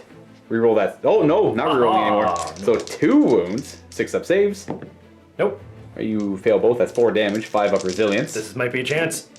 He does live. He's got 2 wounds remaining. Go, you beautiful thing. And then I assume you want to attack with him? Or the Plague Bearers? Might as well, because the Plague Bearers aren't going to do too much right here, but I might be able to hurt him. That's fair. So he's going to put all his attacks into that guy. So the sword. Ones. Hit. 3s. Ooh. No. Then we got foul mouth parts. 3s. Yes. And 3s. Oh. Ooh. And then the sting. Ooh. No. Oh, wow. All right. Whiff him. And then I'm actually going to go with him next, because if I pile in, you'll actually get more attacks against me as opposed to the other way around. So I'm going to attack with him to try and take him out. 4 attacks on 2s. Oh no! Wow! That was not great. Oh, tell me he lives. 2 wounds, 6 up saves. Oh, he did it! I still have the trample underfoot, but this is not good. That's at the end of the combat phase I do them. Should have kept my banner bearer alive. No kidding. Well, you wouldn't have lost any model. Actually, you did lose models. Yeah, it's true. No, but then I would have the other ones going in. No, it's still right call. So now you have these guys piling in and fighting, if you want to. They pile in and shuffle in a little bit. It's just the one guy attacking. I could try and get the other guys around this way, but that's going to give him more attacks. So make it easier. Realistically, I'm going to get all my attacks in anyways, because they're going to pile into here. And then they have 2 inch reach. So if you want to get a couple extra attacks, then you might as well. Unless you want me to come closer to you. I want you to come closer. Okay. We have a miss. Good job. Alright, good job, Plague Bears. So the Kurnoth Hunters pile into the Plague Bears, and they're going to try and do a swing. But I'm rerolling hit rolls of 6. Because of the sloppy biopiper. Woohoo! And -1 to hit. And I am -1 to hit, that's right. These ones only have 3 attacks, so we hit on... Oh, that's so sad. The champion hits on 3s because of -1, so double 1s. And then I got 6 attacks from the other 2. They hit on 4s. Oh no. Oh no. Roll the 6s? We have 1 hit so far, and... Okay, it cost me 1. 3s to wound. Okay, no save, it's Rend 2. Uh-oh. So that's going to be 3, 6, 7, 8, 9 damage. So they have a 5 up to ignore this damage. They ignore, oh, nice, they ignore 4, so only 5 die. 1. 1, 2, 3, and 4, 5. All right. And now at the end of the combat phase, I have trample underfoots. I have 3 trample underfoots on them, on 4-ups. It's gonna be 1 more mortal wound on the plague bearers, which they ignore on 5. 1 more dies. And then I have 4 trample underfoots over here because all I have to do is pick a unit within an inch, and then every model on my unit can do it. Ah, it's not gonna be enough. It's not gonna be enough to get him. It's gonna be not enough. Oh, He's gonna freaking live, guys. How? he does. He's got He's one. got wound. 1 wound remaining. Look at him go. Oh, right. And then it comes to Battle Shock, where the only relevant one is the banner over there. I don't even think he can. Well, he lost 6, so he could fail. No, Oh. or get D6 back. Oh, well, getting 1 back is, it just kind of counteracts the trample underfoot. Sad. So he's going to end up going up there. And then technically I claim the objective now at the end of my turn, but it's not going to be hard for you to take it back. And that is, that's all she wrote for my turn. We come down to turn 3 for the Maggotkin.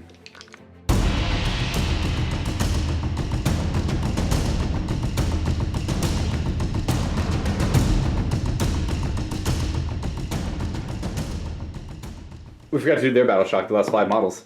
Yeah, they're fine. Yeah, they're good, yeah.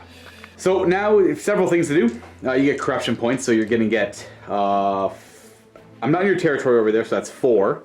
Plus 3, because of the Nurglings over there. Yep. That's 7. Plus D3, because I'm not near that tree. So 7, 8, 9 contagion points off of that. And then we have rampant disease and the Taliban healing. So where are we starting? Let's start with the Taliban healing, just it's a little easier to do. So this squad here is going to bring back 2. Boop. So 2 come back there. He goes back up to full health, so don't have to roll that. And then they get D3 back over there. I think they're at 15 currently. So them being at 15 puts them at 18. Man, the Taliban. Yeah. And spreading up the stairs as they stand back up. So that's it for the healing. And then there was one more thing. Oh, the rampant disease. That's right. So you pick you pick D3 of my units that are all within 12 of each other. So it's going to be 1. So who do you want it to take the D3 mortal wounds? Let's put it on Drycha. Drycha it is. She's going to suffer 2. She's got 8. She goes down to 8. And that's it. Oh, magic's time. That's right. Poxbringer, the Herald of Nurgle. So he's going to use the Eruptive Infestation, his War Scroll one. So I pick a Plague Bearer unit within 7 inches of an enemy model. Did the Plague Bearers have to be in any range of him? Nope. They can be anywhere on the full field. Cool.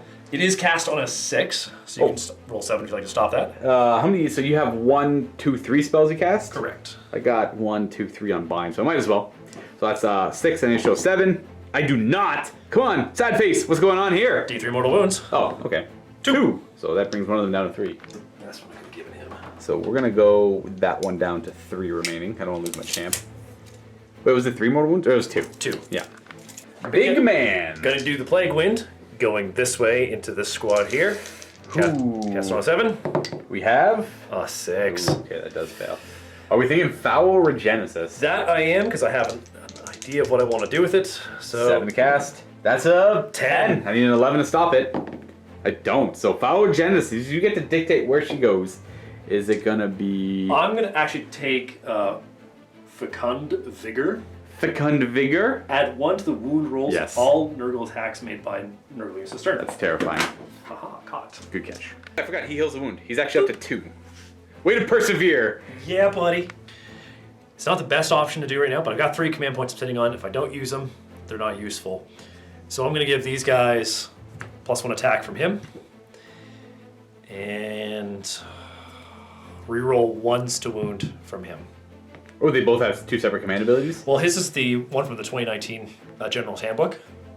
And his is the one that's on his War Scroll. Oh, okay. Yeah. I meant all-out attack from him, which is Yeah. reroll hit rolls 1. You actually do that at the start of the combat phase. We'll just leave it there to remind us. Okay.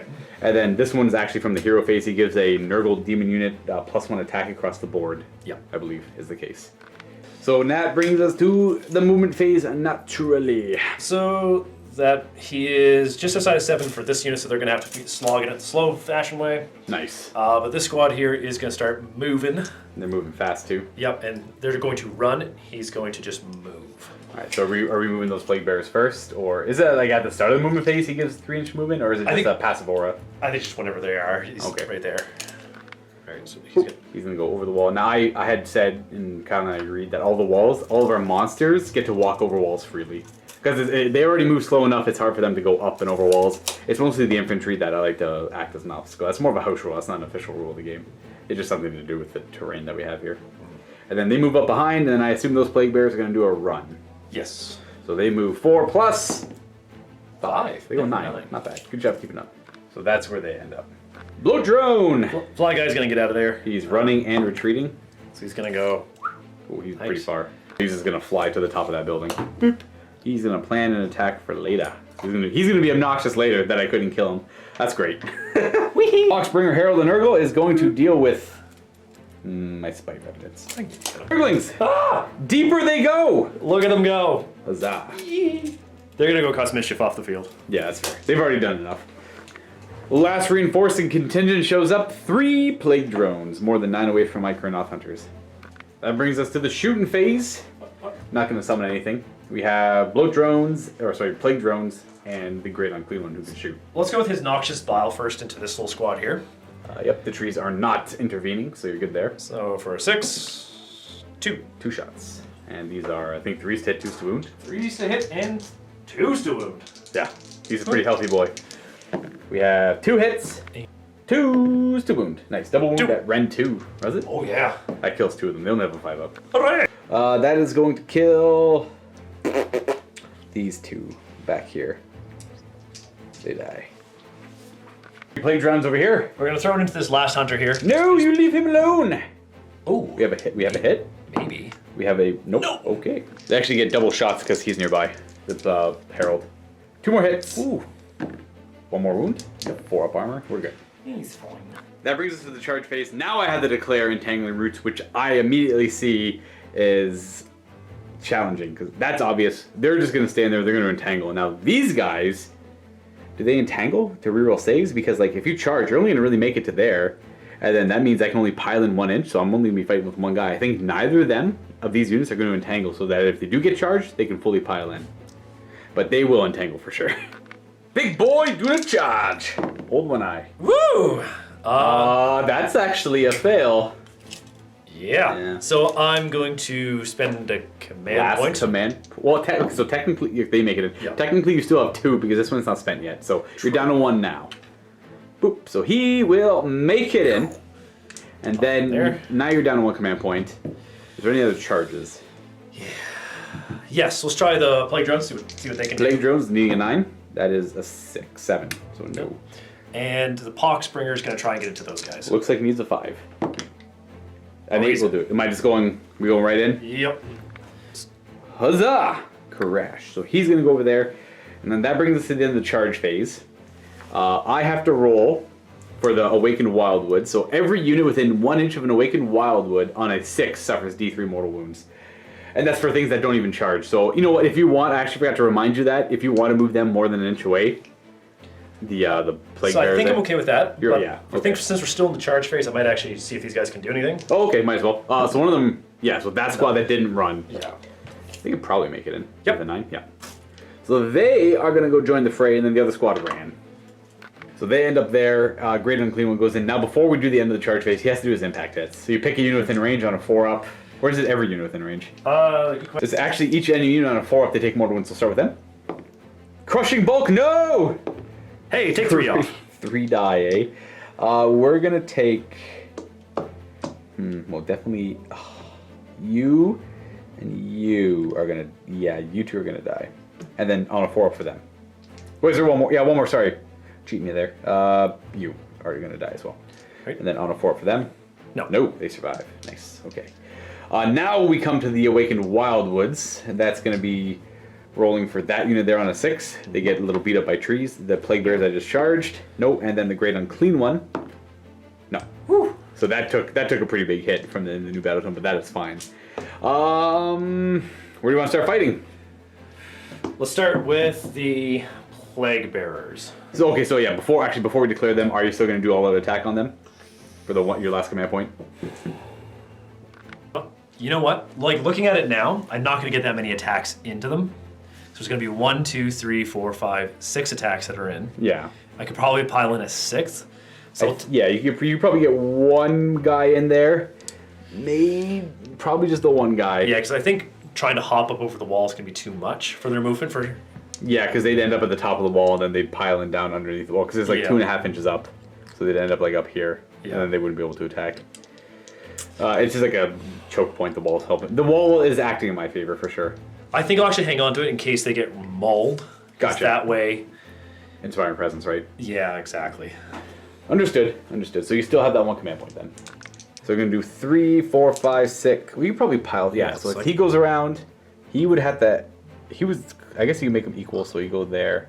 Then he's got to go to this. To there-ish. Yep. Then you pretty much just, they swap positions and they make room for one more. Yeah. 3, 4, 5, 6, 7 guys attacking now? Cool. Are any of them the plague-ridden? No. Oh, he's over here. He's over there, unfortunately. You're currently +1 to wound.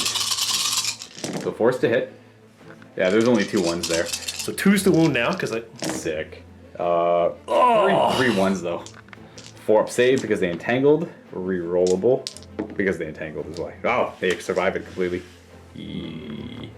That means I'm going to go with those Spite Revenants over there to see if I can't get them attacking the Great Unclean One and maybe eke off a few wounds. Piling in. They only have 1 inch reach, so I'm just going to get this guy within an inch to attack. So they piled in. These 2 models are not wholly within 6 of my place of power, so if any die, they should die. That way I'll be immune to Battle Shock. The rest are, and they're all wholly within 16 of Drycha, so the rerolling hit rolls a 1 because I'm the Dreadwood, and rerolling wound rolls a 1 because I'm your Drycha. So it's going to be 1, 2. And the leader was... Oh, you know what? The leader's actually not in range to attack. Oh, look at that. I guess I should have piled him in. Anyways, 1, 2, 3, 4, 5, 6, 7 for 21 attacks. 3 to hit. Rerolling any ones. Oh. Not really confident with this unit, but you know what? This actually might this might work out to be some damage. You have a 4 up save on a Great Unclean One, right? True. Okay, so he's going to be a little hard to do damage to. 3's to wound. Rerolling 1s for Drycha nearby, which gives me 2 more wounds. So that's a lot of... That's 17. That's a lot of 4 up saves, and then you still have a 5 up afterwards. So 4 up. So no... Rerolling. So only 5 go... Oh wait, no, 5 plus 8 go through. And then 5 up to ignore the damage. 6s are bad for me. You do 2... Oh wow! I do 2 damage and I take 2 damage. These dice. Woo! Guess which 2 die? Yay! Those 2. That brings you down to 14 on him. Plague Bears pile in, 2 of them attacking. Now, there is a note here that says Mystic Shield on it. Now, the only reason they've got that is they have the Locust for being near a demon hero. Allows them to reroll once the saves. That's just a mental reminder for myself. Gotcha. All right, 2 attacks. Huzzah! Nope. Done. Now, these Spite Revenants are going to go ahead. This one's going to pile in to there to attack. And then we're going to go like that. So we're going to have 4 attacking the Great Unclean One, 1 attacking the Plague Bearers. These are going to be 13 attacks on the Great Unclean One because of the champion. They hit on 3s. No need to reroll 1s, and they wound on 3s. And they're wholly within 16 of Drycha, so they get to reroll the 1s. Oh, Hot. These dice are nuts today, guys. I don't know. It's 4 up saves, and then there's rolls like this. 5 up to ignore damage, and then there's rolls like this. Oh, that's actually not bad. Yeah, so I take a mortal wound and you take 4. So he goes down to 10 and I take a mortal wound. I'm just going to say it's this guy, but he gets to attack. He hasn't attacked yet. 3's to hit. Oh, wow. Wow, I shouldn't have knocked him over. Okay, so the Great Unclean One's killed 3 so far without doing anything. And you can go ahead with him, I suppose. All right, Mr. Big Boy. He's attacking everything into... Are we trying to finish them off, or...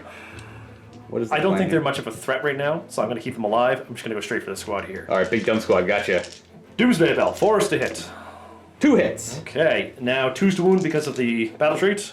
Oh, that's right. Renda's -1. 6 up armors, failing both. Excellent. How much damage is that? 1 each. What? Just 1. Okay. What? Just right. I guess the mobility of the. I figured it'd be like at least 2. Nah, his sword does 3, but his sword is so hard to use in AOS. All right, so 2 more die, and then his flails. Flails. He's at full at the moment, so 3 attacks hitting on 3s. Dang. Ouch. Wound on 2s. 2 to wound though, and the Rend 1 as well. If I recall. That's a fail. 2 damage. So that's flat 2 kills off 2 more. We'll take you, and actually we're gonna take you, so you can stay. And now the Nurglings. Oh, nice! 3 attacks. 5. He hits You once. have a hit. He needs a 4 to wound. Lovely, beautiful Nurgling. Oh my gosh, he might do it. And you a 5 up save. Oh! A Nurgling takes one out. We'll take you. Viewing audience, you've seen the first. My Nurglings have actually killed something. Is that the first time? I think it's like literally the first time. Good job, little guys. So we actually forgot about this combat. Instead of going with the Great Unclean One, we'll say you go with this guy. No, I forgot it. It's all good. Well, there's no point. No. I'm confident in his ability to survive. Okay, if you insist, you're probably fine, but I gotta get a widget. So that 3-inch, he's gonna go around there. Excellent. You'll go there. You'll go there, and then lastly, you'll go there. So he's a little surrounded by guys. That's where he likes to be. Yes, this is the obviously best case scenario for him. 1, 2, 3, 4, 5, and that's the champion there. So that's going to be 16 attacks. 3s to hit, rerolling 1s because I am the Dreadwood. There's a couple 2s there. Helps a wee bit. 3s to wound. Drach's nowhere to be found. And that's when they would roll bad too. We got 6 wounds, 7 wounds. So yeah, 7 wounds. 4 ups. Oh, he's probably gonna live. He's probably got 5 wounds. He does, and disgusting resilience. He takes 1 damage. Told you. Yeah, you're right. He's fine. And that brings him down to 4. So you might as well do his attacks back. All right, so 3s to hit with him. Nice. And normally 3s to wound, but because the trait's 2+. 2s. Wow. Gosh. I think these are pretty good rend if I recall. Or is that 40k? I think they're both maybe. 6 up saves. Dang. D3 dead. 3d3. He could kill almost the whole squad right there. Oh my gosh. He does. 3, 6, 7. Only 3 left. Ah, let it go. 3, 4, 5, 6. That's the champ, so we'll leave him. We'll kill this guy. Good job, Poxwalker. Wow, that was... Well, he is a hero, I guess. 40k players get me confused now. I know. Kurnoth Hunters, hunting the Plague Bearers. So I got the champion hitting on 2s. Rerolling with 6 to hit, that's right. We still hit with a 2. And then 6 more attacks on 3s. Reroll that 6. Dang it. It was successful. Oh, 3s to wound. Oh, wait, I forgot to roll. Do I roll 6s to wound? No, that's the wrong one. Yeah. I actually forgot to roll the wound with the champion who hit. So that is... There we go. They'll all go through because it's Ren 2.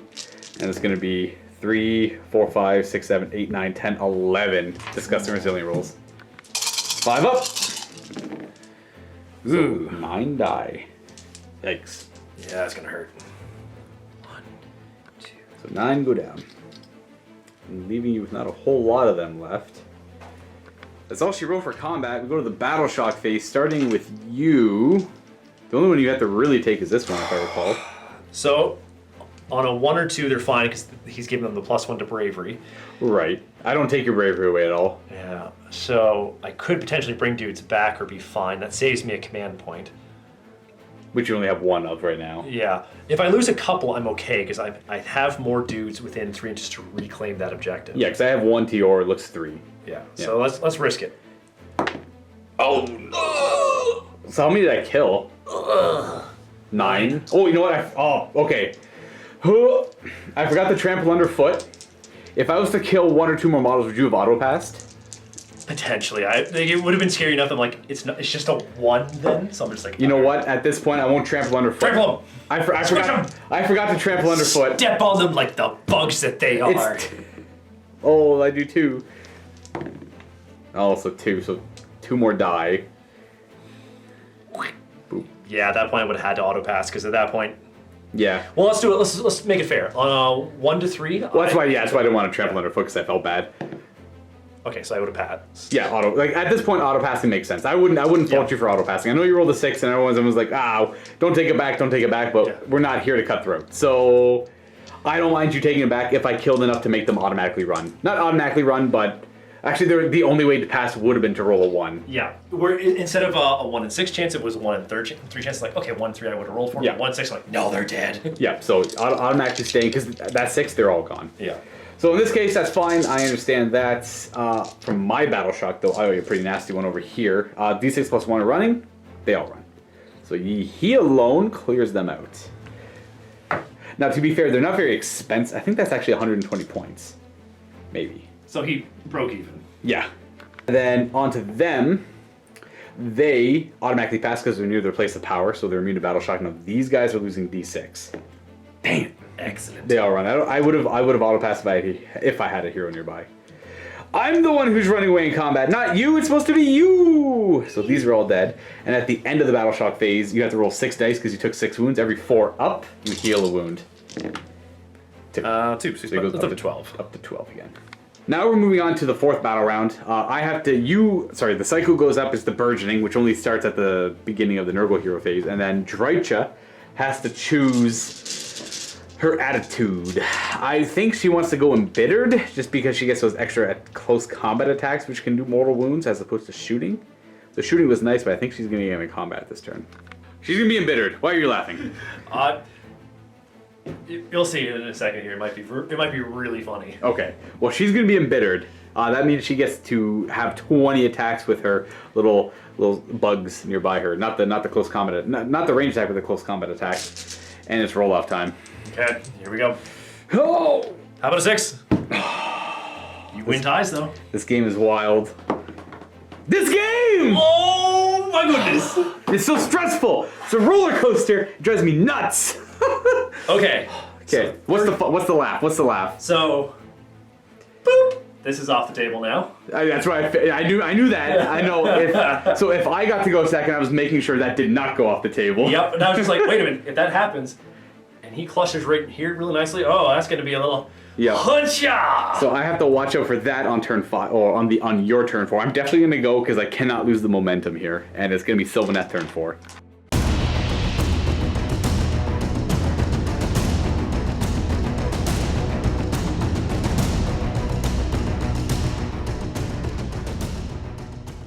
I don't have to take mortal wounds because I'm not near this. I don't think I have anything to do at the start of my hero phase.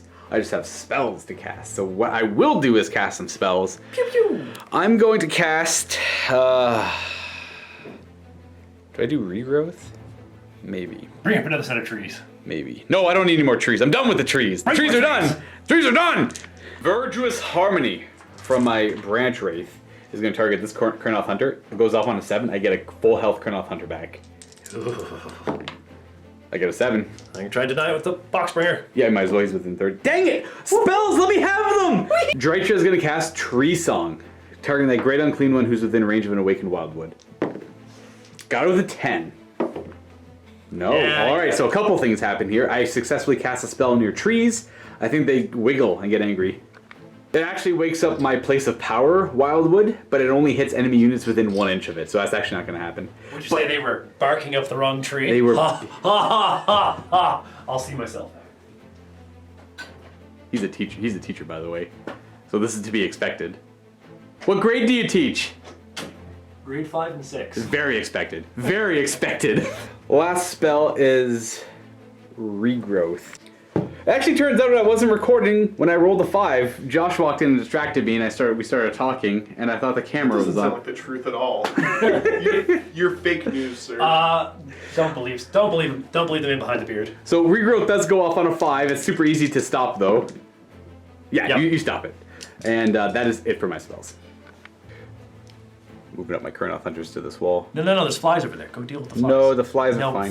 The flies can do whatever they want elsewhere. You know what, the flies, if they want, they can bring the fight to me as I stand up here on this platform defending my objective.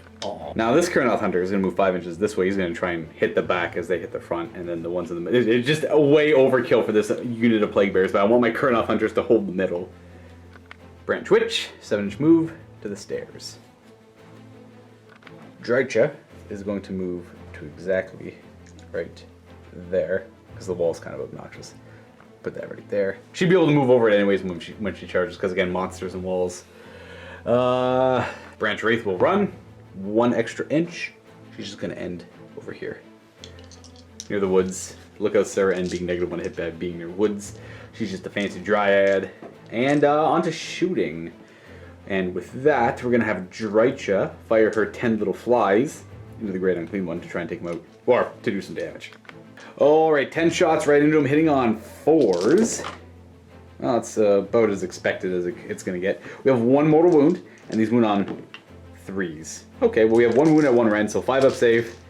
Whoop. So 2 damage in total, which you ignore on 5s. Whoop. Ho ho. Dang. Oh, this is gonna be terrifying though. Those 6s only pass mortal wounds back in close combat. Yeah, it's only the combat phase. I'm gonna go on to charging then. Drycha is gonna declare a charge. Against Great Unclean One? Yes, of course. I got a 5. I think that was enough to get in, maybe. She'd make that. So no penalty for going across the wall. And then she'd end up there after the 5-inch move, which gets her within Half an inch. Well, I guess she just has to go like that. Get that half an inch. Yeah. She's in there, and the only other charge. Hello. Well, I probably shouldn't move him to face her. He's balancing. I guess yeah, he's in pretty important in Yeah. balancing them over there. They're supposed to be up in the woods, but they kept flopping over every time, so we're just balancing them on there because it's... Yeah, I guess this guy can go on the ground now. Oh, Yeah. that's why he was balancing. My bad. We're gonna have the branch. Yeah, the branch witch over there is gonna declare a charge. She's gonna go 7 inches. Up the stairs she goes. 7 inches takes her to there. Cardinal Hunter's gonna do the same charge. Ooh, they go 11. Wowzers. Wowzers! Oh, by the way, they're gonna entangle, and that's it. No one else is gonna entangle. Those 3 end there, and then I have that one last Cardinal Hunter who's gonna attempt. I think it's like a 10-inch charge to get to the hero, but other than that, it's a little bit easier to get to the back of the Plague Bearers. A 9 might actually do it. That will get into the Plague Bearer Banner Bearer. Which will still draw him into combat, but... That's true. I guess I could. If all these guys wiped them out, he could attack him. At the end of the charge phase, the woods go nuts. So these ones, even though they don't charge, as every charge phase, on a 6 they take mortal wounds. So Plague Bear's there. Oh, D3 mortal wounds. 2 Plague Bears might die. The woods take their lives! I assume the furthest ones? Yeah. Boop boop. And then these Plague Bears that are in between are fine. And the big guy, Great Unclean One. Oh wow. Oh no. Oh wow. The woods do randomly 3 wounds to him? 2. 2 wounds. You can't stop him now, so he's taking 2. Alright, so I'm gonna spend a command point at the start of the combat phase. All out defense on Drycha. He's gonna all out attack. Yeah. Alright, so we both spend command points. I'm just gonna turn her around so it looks a little bit better. Now that I realize that. Tried to get him to face her, but I think he'll knock over a bunch of stuff in the meantime. There we go. So she's gonna go ahead and attack him. She's re-rolling all saving throws of 1. Because of Tree Song, she's already re-rolling all hit and wound rolls of 1. Now he is gonna be re-rolling saving throws of 1. No, hit rolls of 1, that's right. So I'm defensive, you're offensive. Her slashing talons hit on 4s, re-rolling any 1s. Oh, that helped. That's for the Tree Song. And 3s to wound. Jeez. Woohoo! No, only 2 wounds, and there is a rend to that. I believe it is rend 2. Oh wow. 6s. Nope. That is 4 damage so far. And I got the little, well, I guess yeah, I can roll them now. So 2 damage, and then we got the Squirmlings attacking. Now the host of Squirmlings come attacking out of her. It's 20 attacks because she's embittered. These hit on 3s, rerolling 1s. 6s are mortal wounds. I didn't get any 6s. I was trying to fish for 6s on that one. That's why I chose it. Gives me a couple more hits. 4s to wound, rerolling any 1s. Nope, that was, what was that? I'll figure that out in a minute. And 2 more wounds. It was a 2 I knocked over. So these are all 4-up armor saves. Rerolling, oh, nothing actually, but. Ouch. Okay, that's got some potential for some hurts. Now these are 5-ups to ignore damage, passing mortal wounds back to me on 6s. If I take 2 mortal wounds, then you actually take 6 damage. Yeah, he's down to 2. Oh, 5, sorry, 5 damage. That's only 5. Oh, 5. So He's you down got to 3. 3 wounds left. And I take 2, so I am down to 6. Yikes. Alright, so that's my attack with her done. I do have these guys to go still. I assume you want to go with the Great Unclean. Yeah, he needs to do some hurt to them to try and limit the attacks coming Yeah, back. whittle them down. Alright, his bell. Oh, yeah, we're attacking them, right? Whittle them down. So, bell first. Fin on 4s. Reroll 1s because of all out attack. Thank goodness. 1 more hit. These are 3s to wound. 1 wound at -1. So, I have the bell, 6-up save, 1 damage, right? Yep. So, that's so far 1 damage. Keep track over there. Blink flail. 3s. Reroll 1s. Nice. Helps out a little bit. Now, what do they wound on? He's pretty hurt. Yeah, so he's got... He's taken 13 wounds. 13 wounds. He has 4s then. Okay. Hey, you've got stopped with 1 of them. Rend 1? And 1. I make the save. Nurglings, though, they'll come to my aid. Nurglings! 5s! 5s! Haha! No, it kills 1, so 2 die. What? So these 2 probably aren't attacking. Killed something? They did.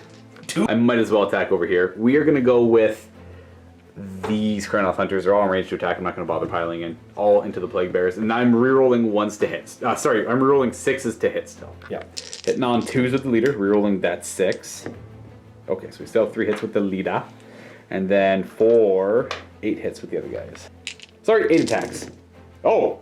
Woo! Hey, only 2 hits. Wow. Alright, so we got a total of 5, wounding on 3s. So 2, you have 6 up saves against that. Save 1. So that's 4 damage, which you ignore on 5s. Only 2 die. Okay. From 3 Kurnoth Hunters, only killing 2 Plague Bears. Not bad. Not bad. And now they're free to go. Actually, if I kill these 2, you have to pile in towards them, don't you? I would, yes. But that's also losing your banner. But I guess they're probably dead. So dead this turn anyway. So you kill them, then I would have to go towards the stairs. Yeah. 5 Plague Bears. So they're still under the effect of the command ability. Ooh, it's true. They get 11 attacks if the Plague Ridden's still alive. Nah, he's dead, unfortunately. I think he died a bit ago. Are these all into these Kurnoth Hunters? Yep. Alright. No, so before you attack them, those ones are rerolling their saving throws. You could put 4 attacks into them, but I don't know if you want to actually split your fire. They've got no wounds on them so far. So I might as well just try and see what Okay. happens. They're probably not going to do much anyway. They're Plague Bears. Yeah. 3s. Yeah, so 2 wounds. 2 wounds. I have a 4 rerollable armor save, which is the one thing Plague Bears. Oh, actually do damage. Okay. So this guy, I'll put that down there. He's actually down to 2 wounds remaining. And I'll just go ahead with those Kurnoth Hunters that just got attacked into the Plague Bears. Champion on 2s. Woo! Woo! Woo! Yummy. Jeez, I was thinking about doing all that attack. I'm like, I probably don't need it. Here I am, rolling 1s like it's my job. 3s to hit with the other guys. Wow! Wow, these Kurnoth Hunters. 3s to wound. I got 1. It goes through because it's Ren 2 and it kills. Oh, it doesn't kill 2. We have 2 disgusting resilient rolls. That does kill 2. It does kill 2. Alright, so if I take these 2, you still have to bring him in to attack this guy. So it's one of those things. Like as long as I get a little bit closer to him, I'm gonna go that way anyways. I think So most likely. I might as well leave them up here then. So kill 1. Oh, I didn't see that one there. Yeah, actually no, I would have had to go that one, but I could have wrapped around him. 2. And then that means he has to go to that guy. We'll leave him there. So we are going to leave him there. Also, it's gonna force him to go over there. So it's one of the, I could still technically do that, right, and attack that guy. I'm probably going to attack the Plague Bearers anyways because I want to kill them off. I don't know if that changes your mind. nah. All right, but then if you know I want to kill the Plague Bearers, you could deny me attacking them and force me to attack him. Kind of want him alive still because I've consigned them to death. Okay. It's him I need alive now. Because I've only killed. I have to kill them off because they're not running off the table. I have to actually strike them down. I will go ahead and attack with. Strike me down, I shall become more powerful than you'll ever imagine. I guess this guy's over here. If you want, he could pile into me to attack. I don't know if he's good in combat or not. He's not bad, but he's not great. Boop. 4 attacks. Hitting on 4s. Okay.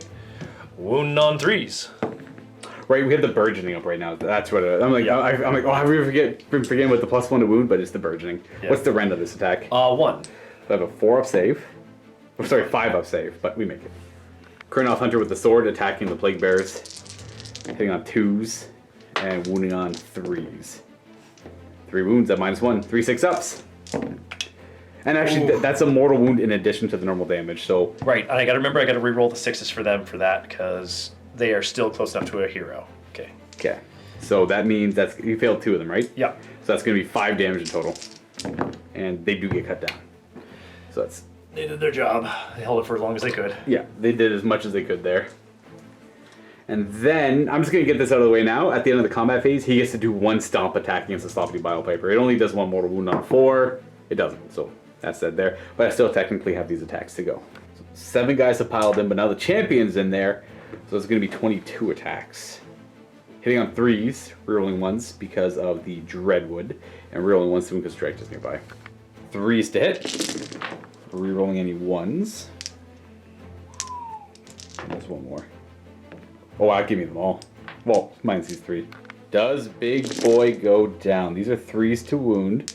Rerolling. Wow, this might be, could be. Yeah. No, 1 failed wound there. These are all 4 up armor saves with a 5 up to ignore damage afterwards. Oh yeah, he's boned. He dies, yeah. But he does do a lot of mortal wounds back. He kills. Oh, not just yet, because he's. That's Well, just these are armor saves. That's right. Okay.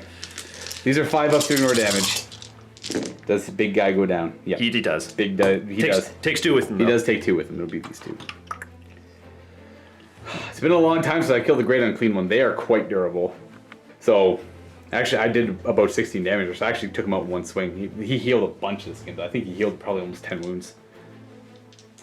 Close to it, actually.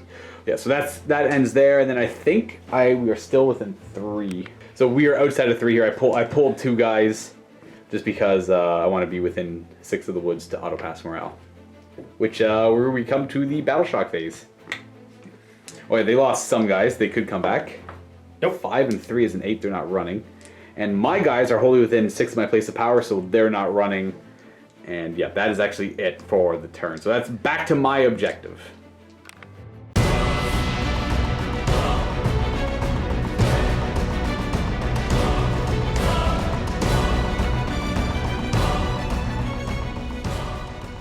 Alright, so start of your turn, the burgeoning happens in addition to contagion points. So I'm in your territory now. Yep, so I'm only going to get 6 plus D3. So 7. Alright, so I'll put you at 16 contagion points. Now the burgeoning goes off, as well as the tally band of Nurgle. So you're going to get D3 back here, D3 back there, and I think that's about it. Yeah. Oh, I think he heals. Oh, yes. So he goes up to 3. He goes up to 3, and then we get 2d3 to heal these guys over here. So the first one, the one closest to what's here. Get 3 back, nice, and these guys get 1. So 3 and 1. 3 come back right there, get near the objective. 1 comes back over there. And now for the burgeoning. Is it every one of my units that's within an inch of a terrain feature? Everybody. Except Nurgle heroes will heal, and you guys will take damage. Okay, so we might as well roll for Drycha on 5 up. Dang, how is it 3d3? Just 1. Oh, so she goes down to 5 then. Okay. And then these guys aren't within an inch. Is it 1 inch of terrain? Yep. Okay, so they're fine. So you're... Oh, my hero, that's right. Ooh. Takes a wound, so she's down to 4. And then the Kurnoth Hunters are on terrain, so no. Nope. My Witch is on terrain. Nope. My other Kurnoth Hunters with the scythes. No. Nope. And my sword. No. No. So now, my dude up there, does he heal another wound? Heal. No. No. And is that the only wounded one? There. Oh, that guy over there! Now, this guy does get to heal up anyway. So he would get to heal because he killed stuff in his round. Oh, is he part of the tally band and he just heals off that too? He would heal oh, okay, there you go. So he goes back up to full and she's down to 4. Let the regenesis commence. So I need to keep my guys alive. So let's try and see what happens here. It works. 10. I will try and stop with that witch. Oh, no, it's double 1. That is all you, sir. What is it going to be? All right, so we're going to go back to nauseous revulsion. So you got to reroll 6s to hit. Right, keep me down. Yeah. So that's that should hopefully keep them alive for a little bit, and then next round maybe rampant disease. Or do I do Plague of Misery now because I don't do any combat this turn? What's Plague of Misery do? I can't remember. Plague of Misery is reroll battle shock tests of 1 for enemy units. Oh, but the one after that you like, which is yeah, gotcha. It's the next turn I need to survive. I need to have enough troops that are up here to claim the objective and not die and knock you off of that. Gotcha. So yeah, that makes sense to me. Yeah, that makes sense. What's the first move? We'll start with this guy. He is going to run. He's going to get out of combat because otherwise he's just going to be chopped. Sushi. Running 6. And retreating. He does a 10-inch move. So 4 to here, and then 6 towards the tree. Yep, and then that puts everybody here within 12. We can deal with that. Okay. Next, we are going to get these guys, and they're going to run because they need to be within 7 of the tree to... And they can still charge afterwards, that's right. Yep, so they go 2, so it puts them to 10 inches movement. Huzzah! In front of the tree they go. Hello! Hello! They in there. Guy on top of building. Does it fly? Buzz. You can, so yeah, you ignore vertical when you move now, so you can just go straight 8, and then you just end up landing right about there. Okay, let's put him there. Ooh. Does he want to run, or is he going to try and charge? He's just going to walk himself up. He doesn't, there's not much he can really do. We will run him. An extra. Huzzah! 1 more inch! There we go. Both of these squads ended up running. They ran an inch getting up there. They ran in this direction going towards the back. Right now, it looks like you have 2 or 3 models in range of the objective. I also have 3 models at least. Maybe 4. I think it's just 3 though, in range of the objective.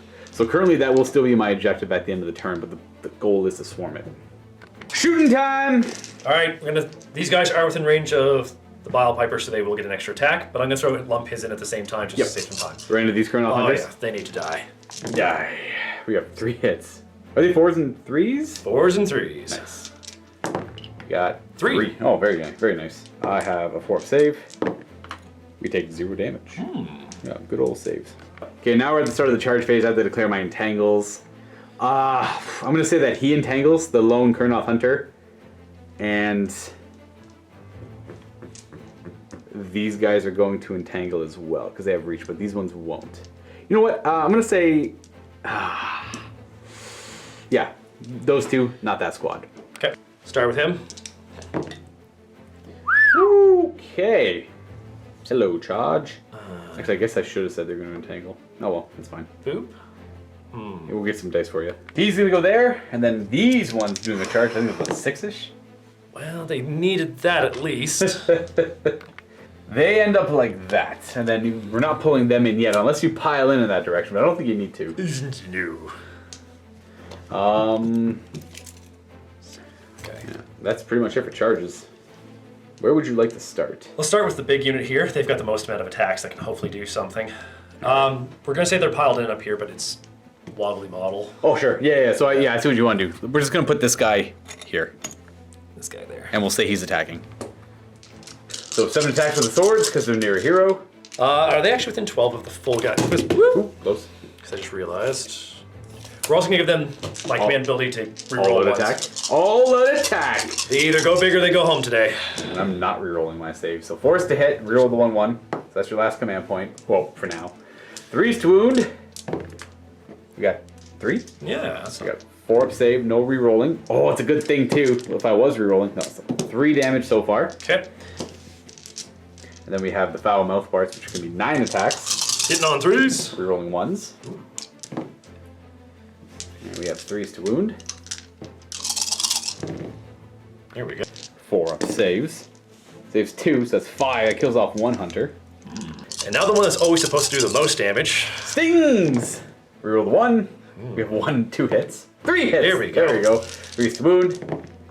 Oh, Good old stings. I know. It's the same thing with the Puscoil Blight Lords and the Dolorous Toxin and the Sting. I have a 5 up save, which I fail. So D3 damage. So 5 turns into 3. 8 damage in total. Yikes. We're going to lose this guy who's precariously balancing over here. So 3 more wounds to allocate. This one goes down to 2. And then they will go. And they're going to just try and cut up this guy here. They can pile in. They don't need to pile in. In fact, this guy, I think he got pushed by something. Because he wasn't that far up there. He was just there. This is more in the middle. So I am hitting you on 2s with the champion, but rerolling 6s. Because of your Sloppy Biopiper. So he helped. Didn't actually help that much, I guess. But he stopped at 6. 3s to hit. And these are going to be 3s to wound. Okay, so you have 3 wounds and 1 mortal wound. so 3 wounds. A -1. Well, you reroll that 1. That's 3 ones. Okay. This is like a pity reroll almost. I felt that. So we have 7 damage in total, actually. 5 to ignore. He's only got 3 up. He does get cut down. Yeah. Just the 1. Plague drone. Unfortunate. Pyramid. That'll bring us to the battle shock phase, but I don't have any battle shock to do. Neither do you. Currently, I got 3 models on the objective. So do you. So it goes to whoever held it last. Yeah. So it'll be my objective still as we go into battle round 5. I've killed a big guy, but you're starting to swarm me with these bugs. These bugs have gotta go. I have a lot of Kurnoth Hunters left though, so hopefully that helps me out. You ready? I really need to win this one. Do you want me to roll first, or do you want to roll first? Same time. 3, 2, 1. Oh. Ah! 4! Yeah! There we go. We got another double turn. Whew. The Nurgle forces needed this more than you can imagine. We are going to have some serious... Oh, you know what I forgot to do? It's only for them. It's not a big deal. On a 6, they take D3 mortal wounds. It doesn't work because of the Awakened Woods. And then that is it. We're going to go right on to Nurgle turn 5 to get a 1 command point back. And where does... Oh, she has to choose her mood. She's going to choose the close combat one, where she gets 20 attacks in close combat, which is embittered. In addition to that, the cycle goes up to rerolling 6s to wound, if I recall. Correct. Nice. Perfect. This might work out. Let's see if it does. The hero phase, you also get corruption points. I don't know if you're going to be using them. Oh, maybe. We've got 3, 6, plus D3. So if you get a 7, no. So you're at... Oh, actually, no. Yeah. You're at 8 now, right? Yes, because I had one left over from the last one. True. So what spell is it going to be? So we're gonna go with Eruptive Infestation. Ooh. Yeah, So there's this is the Poxbringer one. It's cast on a 6, and I'm really hoping this works. Alright, it's cast on a 6. No! There's no perils though. There's no miscasting, but it feels bad to do the double one. It's just like Targo's like, oh, they're going into the board. No, wait. That doesn't exist anymore. Okay. That's what they call PTSD. What do you mean my vampire just destroyed himself in my entire... Right? He's now crumbling. Right? Alright. What is the plan? He's moving up his 4. Huzzah! Everything must go. It's a fire sale. It's a fire sale! Everything's gotta go! Oh, no! Sail, sail, sail. Sunday, Sunday, Sunday. Stand up over there. Now these plague bearers doing a Sneaky, sneaky! little sneaky 4-inch move in the back here. And these plague bearers move up a wee bit as well. Oh, let's get this guy to go in. Huzzah! His 2 inches. Jumps up and over. Oh. Just go to the other side there. Boom. Up and over 2 for a 4-inch movement. Up and at them. Up and at them. The goggles they do not see. Okay. So, shooting? Yes. Yes, shooting. Let's throw some wonderful heads at this squad here. Let's hurt them. Hurt them! Hurt them! The death heads. Ooh, 4s. nice. And, bye-bye. Oh no. 3s. There we go. 4 wounds. Save. Woo! Okay. Kills another Kurnoth Hunter and Okay. wounds my champion. He's down to 4. So now it's charge time. I'm gonna root down everywhere. I'm gonna tangle in everywhere I can to try and hold the ground as much as I can and do as much damage as I can. And we'll see if that works. See, except for them, they're not going to root. They're gonna pile in if they can. Excellent. Poxbringer! Let's see what he does. He just needs to go there. Yeah, 10-inch charging. Oh, that changes things. He's gonna go in between the 2 of them. Are they charging now? Yeah. Yeah, they're charging. 7. 4 and a 3 for 7. Should be enough. 7 should get them in. Yep. Yeppers, here we go. Ah! This could be huge. Again, all that matters is whoever controls that objective at the end of the 5th turn, or 5th battle round. I'll get 1 turn after this. We'll see how much damage Kyle can do with the Plague Bearers, or just all of Nurgle in general. Then we have 2nd round! that squad of Plague Bearers. Ah! Ooh, 10, jeez! I think they do it! The dream! Oh my gosh, they do! So everything is gonna make it up on in there. I'm gonna put these wounds to the other side of her. So they end up over there, and then we got these Plague Bears who... let's go with the flies next. flies, yeah. Yeah, because they knocked themselves out of combat. Oh, good God, no! Ooh. Oh, they get in combat with that one. Yeah. And they get in combat with that one. So Yeah. they get the 2 that they had. Yeah, you're fine, because you can end up with a half an inch of him easily, and then get over to that one over there. We'll just put... Alright, so we got a hot mess. We have one last charge over here. Oh, we got 2! We got 2 charges. Go, Mallet! He gets... Yeah, An he's 11-inch charge. What is going on? Alright, he goes in as well. And this... 1 more squad of Plague Bears. Yep, 7 inches brings them on in. So they're going to be attacking that. And they're going to try and wrap up around some of these things to keep them protected. Yeah. Alrighty then. Well, you get the first pick. I assume the flies. Yeah. And I'm going to, as the start of the combat phase, give them my 1 command point. Make them reroll 1s. Okay. Because they need to hurt stuff. Hurt them badly. Okay, and then she's going to tell them for all-out attack as well. So my Kurnoth Hunters, these ones didn't entangle, the other ones did, so they can pile in, but they don't actually, they're not going to end up piling in. But yeah, they're going to be rolling hit rolls of 1 as well for a command point. All-out attack, and then all-out attack. Here we go. That's our last command points. Here we go. All right, so this is going into the sides. So 5 attacks. This is 2 of them attacking the sides? Yep. Okay, gotcha. And the champion's going into that. Yeah, we'll resolve him after then. And we have 2 wounds. Yep. On the sides. The sides did not. Oh, they didn't root! Kills 1! Yes! Does it actually? Crap! There's a 2-wounder over there. Alright, so he's taking 2 damage. All right. That's not good for me. Oh, I didn't expect you to make 10-inch charges across the board. Oh, reroll those 1s Yep. for the foul mouth parts. Foul mouth parts. Okay, One more give me an extra hit. 3s. Boo. 2. 2 wounds, eh? So 4 up saves. Roll a 4 up save. That's 3 damage. Alright. Stings! Come on, Sting. 4 attacks. You were good in the 80s. 2 wounds. It's enough to kill another one off. It is. Ooh. -1. We make a save. D3 damage, so he will live.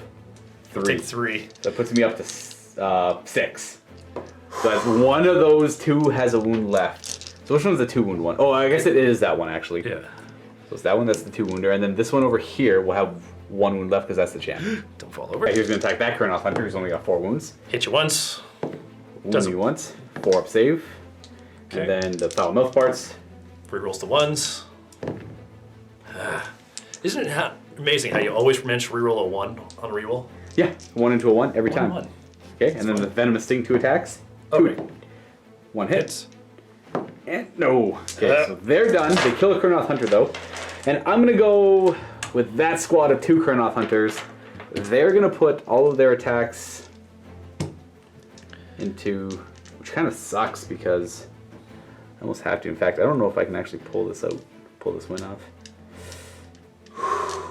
Because I have to be able to attack them, and the only thing that can reasonably attack them, I guess he can. So yeah, he got 4 wounds left. She can attack those. Kurnoth Hunters are. It's got 1 wound left. Yeah, these Kurnoth Hunters are going to attack this squad of Plague Bearers. Okay. All right, the champion hits on 2s, rerolls 1s for all-out attack with his scythe. Dang it! No, I don't want to see that. I don't want to see that. These are 3s to hit. Reroll that 6. Oh yes. Dang it! Haha! We have only 3 hits, 3s to wound. No save because it's Ren 2. Okay. And it maybe kills 4. That's not great actually at all. So 2 die. 2. Take these 2. So those 2 in the back die. It doesn't really amount to much. Yeah, because I don't. Yeah. Who cares about this guy over here? Yeah, exactly. Okay, well that means. Ooh, you get to pick. Okay. I think we're gonna throw in. Let's go with this squad here. Attacking that 1 Kurnoth Hunter. Yeah. So I should only be able to get 3 guys in. Yep, 3 guys attacking. Is one of them plague ridden? No, because he's back here, unfortunately. Oh, okay.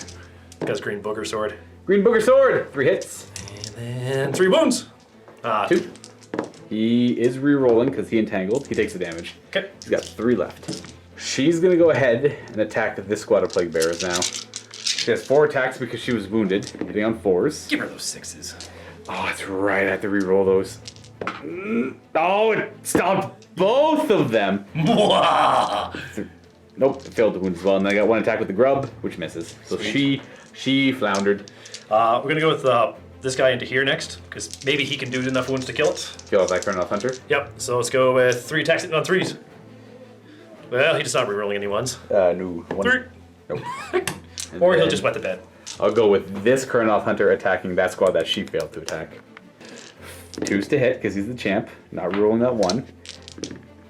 Oh, 1 wound at -1, 6 up. These are pretty poor rolls on both of our ends here. Re-rolling once because that squad is close That's to a right. herald. Yep. No, that's gonna be just 2 damage. 1 to once. I'm telling you. 2 die from that squad there. Boop. Okay. Well then, what I'm gonna do? Well, I guess you get to finish it. You have that squad to attack with still, and that squad. you have a bunch to attack with still. We'll go with this squad next. 1, 2, 3. Have to go into here. Yep. And then 1 and 2 into my guy down there. Yeah. So 2 in the squad here. 2 wounds. To him. He. Which one were you attacking? This one over here. So I kills him. Yes. It kills him off. That's not good. Oh yeah. This is slowly going downhill. I think I've lost this one, folks. Hope and despair have taken over. No, sorry, no hope. There's no hope. There's only There's always despair. hope in the geology of Nurgle. These 2 could have piled into attack. Ah! Both hit. Roll 2 different dice now. Ah! Oh, I shouldn't have used different dice. This Kurnoth Hunter is going to attack that Plague Bearer squad that just attacked him. Give Reroll her that that 6. Oh, these 1s, guys. These 1s. Reroll that 6. Okay, we got 2 wounds at -1. 6s. That's 4 damage. Oh. And 3 die. Take From there. these 3. 3 of these Plague Bearers attacking my Branch Witch. 1 hit, wounding on a 3. Nothing. Nope. Alright. I don't think I have anything left. My Sloppity Bow Piper! Floppity Bile Piper. Beat him with your mallet, hitting on 4s. Oh my Okay. gosh, he does. He could do it. 3s. He could, it's -1. 5 ups. I make 2. 2 damage. Oh, it's flat 2 a swing. Alright, so he's got 3 left. Well, unfortunately for me, that definitely makes it your objective. Now, you have to roll some battle shocks because you might get guys back. How many did you lose? You got 1, 2, 3, 4, 5 left over. So I can't fail because they give me he's giving me +1 bravery right now. Right. So on a 1. I can get them back. That's 11. You just passed. Just barely. So 1 more would have ran. That's about it there. And then This squad here. on a 1 you're looking for? Nope. No. And then this squad didn't lose any, I don't think. Let's roll for them anyway. Just in case. All right, no, they're fine. Okay. I just Okay. want to bring guys back anyway. Come on, man. That makes this interesting. Very, very interesting. It brings it to my turn. I get a command point, and I'm just trying to think of... I need to spike some bonkers dice. I'm going to need this guy to kill all of them off, and then that makes him useless. So he's already... So them two collectively need to take out those plague bearers. She's going to need some help taking them out, maybe from him, and then Drycha is going to have to come in here and clean house. And then even at that point, if they all live, I get Drycha. That's the problem. That's the problem. And the problem is, they're right up to the ledge, so it's going to be really hard for my Spite Revenants to get in there as well. Yeah, actually, just looking at it there, there's nothing I can do to win. Just because the double turn worked out really well for you there. You got the 10-inch charges. Like, bonkers charges across the board. Them coming in was a huge factor because it tied me up over there. Yeah. So right now you have, assuming I kill all the Plague Bears, Drycha and these Spite Revenants aren't going to have enough range or movement to get in near that objective because you're surrounding the perimeter. Yeah. So they'll get blocked out, which still means they've got these guys holding it. Like, the only hope I have is if Drycha shot them dead with her Flutterflies, which is bad because I need her to shoot them with the Flutterflies. Okay, well, I'll try, but I don't think I'm going to win. I think I'm auto-lost, but we'll see. Drycha's going to attempt to cast Primal Terror. It's a 10-inch AoE ability. I roll 2d6 for every enemy unit. If I roll higher than their Bravery, they suffer D3 mortal wounds, so it's very unlikely considering everything's Bravery 11? What's the range of his Bravery increasing ability? His Bravery increaser is 7. So everyone but them is going to be at 11. So we'll see if I get it off. I fail. Anyway, so that was easy. Denied! It's a good start to this hero phase. Oh, she was gonna cast Regrowth on Drycha, but I think she really needs to do her big AoE ability because it could help. She's gonna try and cast Unleash the Spites. No, she fails to. Denied! Actually, I think it goes off on a 5, but that's not good. Yeah, it does go off on a 5. You might as well try and deny it. You do easily, so that saves us a lot of dice rolling. That's it for my... Well, she can cast summon 10 Dryads back here. That's not going to help at all. She can return a Kurnoth Hunter to a unit. So I might as well try and do that. Could that help? Well, it would help maybe, sure, yeah. If I get the spell off, I fail, naturally. Man, Magic's not liking you today. No, Magic's not liking me at the Sylvaneth. This is the second game. Last game I played, I didn't get 1 spell off. Really? Not 1 spell when I played as the Sylvaneth. Oh. And they don't rely, it's not make or break the game, but it gives them a lot of their power. A lot of their power comes from spells. Do they have an artifact that gives them like +2, don't they? To casting? Maybe. Maybe. Remember there's a combo they can use. I'll take a look at it. Yeah. I am going to pass the hero phase then and go onto movement. So I wanted to regrowth Drycha, but I also needed to do damage with Unleash the Spites, so couldn't really do much about that. They're going to move up. They're 5. So she's got 10 shots, hitting them on... I have to shoot them because I need to get some... I need some room for my guys to pile in. But then you can just take models from the front, so I really need to roll hot here. Hitting on 5s, because they're... Yeah. I do a mortal wound and nothing. So I maybe kill 1. And that is game. Boop! So I can concede there just because I can charge them, but I won't be within 3 of the objective. And I'll just get slowly mulched away. It's just going to save a bunch of die rolling. I'll concede there. You got it, Kyle. Well played, Luka. I thought... Oh my gosh. I thought for sure. Initially, I'm like, okay, I'm going to hold back. This is going to be a quick little post-game. I'm just going to hold back and wait to see where the objective pops up, and then I'm going to deal with it then. And then I'm like, you know, let's have some fun. Spirit of Durthu, charge in. He actually threw his life away, and I don't think he did anything because your guy healed back up to full. And the squad, the 30-man squad went down to 20. Yes, and that was very key because that was when we brought in the other hunters, and they just went, "Oh hi." That's true. Woof, and there was my tar pit just gone. So at least my Spirit of Durthu did have some effect in the game. Yeah. But that's me being reckless. I probably won't. I keep saying I won't do that again, but I will. It's just too fun not to do. The Spirit of Durthu, I'm so used to him having a 2-up rerollable save. And like I said, I've said it in the Vault game before, playing the Sylvaneth before this new Battle Tome was, I don't want to sound like mean to anyone who owns it, but it was mindless. You could just close your eyes, you didn't care what you rolled on the dice, you just stayed in your trees, your Spirit of Durthu, or you could be very aggressive with your Spirit of Durthu and Kurnoth Hunter. Sure, you could lose games every now and then, but you almost didn't have to try to win with them. That's how powerful I found them to be. And I played them, and I barely played against them. I played them for like 3 or 4 games, and I'm like, yeah, these guys are way too powerful. And I played against one guy who really worked me over good too, and that was like the nail in the coffin for me. I knew that at that point, these guys are a little too overpowered to play, so I'm gonna pass on them until the new Battle Tome comes out, because I knew the new Battle Tome was gonna balance them. You know what does work really well with them though is Durthu running around with the Kurnoth Hunters. Yes, that used to be the one strategy before. Yeah, even in this one, because the last couple like basic practice games, I got to just making sure I remembered most of my Nurgle stuff. That's all he did was the guy I was playing. It's just did what he did, threw a set of woods up front, ran those 2 up, and was like, hey. I was like, all right, I'll attack you with 6 flies. And he went, oh, that's lovely. You have 1 fly left. Woof! Yeah, so Spirit of Durthu definitely needs support. He's always needed support, to be fair, and I am being way more reckless with him than I normally would. And I think I'll try and learn from that, because the Sylvaneth now you have to play much better to perform.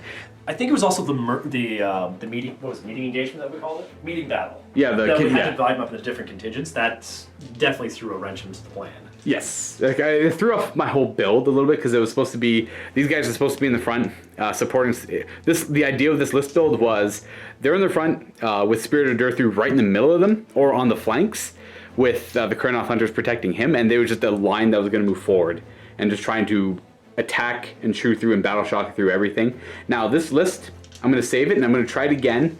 I don't want to list Taylor though, because I want to use it against a destruction or an order army. I'm just going to keep playing it until it works. It did do well today. Like this, if these guys had just gotten in a little earlier without that drawing, that would have cost me a lot more troops. Because again, you were costing me command points, but I didn't want to spend them. It only happened. Hurts for me, especially. The one initial time it helped a lot. Actually, I guess I forced it twice, but the second time I didn't have any of the battle shock shenanigans. Now, granted, I don't think the battle shock for these guys, or I guess they'll call it battle shock bombing, is not all that effective. It's okay. You can lose a few extra guys here and there. At most, I lower your bravery by 2. Yeah, so with this build I had, at most your bravery's down by 2. That's not that bad. And you're re-rolling failed battle shock checks, and you lose an additional D3 when they run. Ooh, but if you do that to my bugs, like these guys, like that big unit of 6 again, if you kill 2 of them and I roll a 6 for my morale test, that's like another couple bugs just running. Yeah, that would be very effective against something like that. Now, I'm thinking things like Beastclaw Raiders with big squads of Mornfang Cavalry or Ogre. Okay, anything destruction. Literally anything destruction have awful leadership. Stormcast as well don't have great leadership. 7, there's 7s, 8s, yeah. That would be pretty effective against them. And then, so best case scenario, I have 2 squads. I have them and my general, which I should have been more reserved with. That was the original plan, but because of the contingents, I was like, threw it out the window, see where the game went. The game was close. I would have -2 bravery. You're re-rolling failed battle shock, or re-rolling battle shock checks you pass. In addition, if I had that endless spell down, you're losing an additional 2d3 models on top of that. So that could be pretty effective with this build.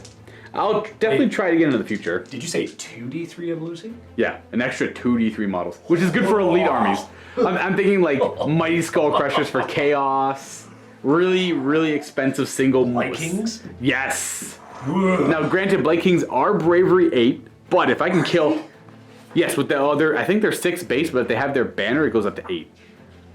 That is the rule. Would you look at that? Yeah, the Blight Kings are quite durable on the bravery side, but still... Bring them down to bravery 6, right? They go down to bravery 6, and then you get that tree nearby. All you have to do is kill 1 off, and then maybe they roll 6, and then that's 1 runs plus 2d3 more Blight Kings. If you kill 4 or 5 Blight Kings off with a good combat, because you do have the Spirit of Durthu there, he's going to kill more than 1 Blight King. Oh, yeah, as we saw there, like he gets into combat, something he's just going to punch it out of existence. He's just like, man, woof. Yep, I think my next Age of Sigmar game, I'm going to try these guys. Maybe it'll be... Well, I'll just be more reserved. I'll play it more proper, if you want to call it that. It's ideally, I deploy my line. Cowardly, more like it. I summon a tree. I summon a tree forward, and then I redeploy a big squad of them, Spirited Earth and some Kurnoth Hunters forward, and I hold the line there, and then I wait next turn, move forward and charge. And hit a flank. Or try and stand in the middle. They don't have any staying power is the problem, though. They're only 5 up save with 1 wound. But they do have a lot of attacks. I do respect their offensive capabilities now, but they don't have any staying power, that's for sure. Very glass cannon-y. Yeah, very much so. And that's my insight into that. There's a lot of other Glades with the Sylvaneth to try. I think they have 6 to 8 unique builds they can do with their Glades alone. And I know one is about Age of Sigmar for that. exactly. One is all about defense, so they don't move and they get to. In fact, they have a rule. It's an anti-impact hit. If you charge them, then you take D3 mortal wounds after you charge them, as they stand firm. They have thick bark. And they get bonuses to certain rules if they don't charge or they stand still, stuff like that. Then there's the magic one. There is the weird winter one, which is pretty powerful. It's like very elite Kurnoth Hunter kind of Spirit Earth builds with like few attacks, but every time you roll 6 to hit, it counts as 2 hits. Yeah. And stuff like that. Really, really effective. Anyways, guys, I digress, I ramble. I'm getting off topic. Hopefully you guys enjoyed it. Leave any comments down below what you think about this build. I do like some gimmicky builds every now and then. It's definitely not nearly the strongest one. There's obvious stronger builds for the Sylvaneth, and my tactics are way off as well. But, I don't know. What do you think down below? Any rules mistakes too? Because I caught the entangling on the Kurnoth Hunter once about halfway through. Thank goodness too, because I keep thinking it's the start of the combat phase, which is way better than what it actually is. Well, you kind of know where they're going, but at the same time, I can see how it does change the game a bit. Oh, it does. It does quite a bit, yeah. So as always, comments down below. See you guys next time, and... Happy Wargaming! Happy Wargaming, everyone. Hey there, everyone. It's time for the Vault game. I got Duncan here for some Age of Sigmar as he takes his first steps into the game. This is your 3rd game? Yep, I've been wargaming for 30 years, so But I'm not a newbie, but yeah, I'm a newbie at this game. Newbie at Age of Sigmar. I am continuing my path down with Sylvaneth because I do want an Order army to try and learn, at least until the Cities of Sigmar come out. This is going to be a 2,000 point game of Sylvaneth versus the Legions of Sacrament. Including zombies! 60 zombies, 40 skeletons, lots of spirit hosts and fellbats, just hordes and hordes of undeath. If you're not a Vault member and you want to check this game out, click on that link below. 7-day free trial. Happy Wargaming, everyone.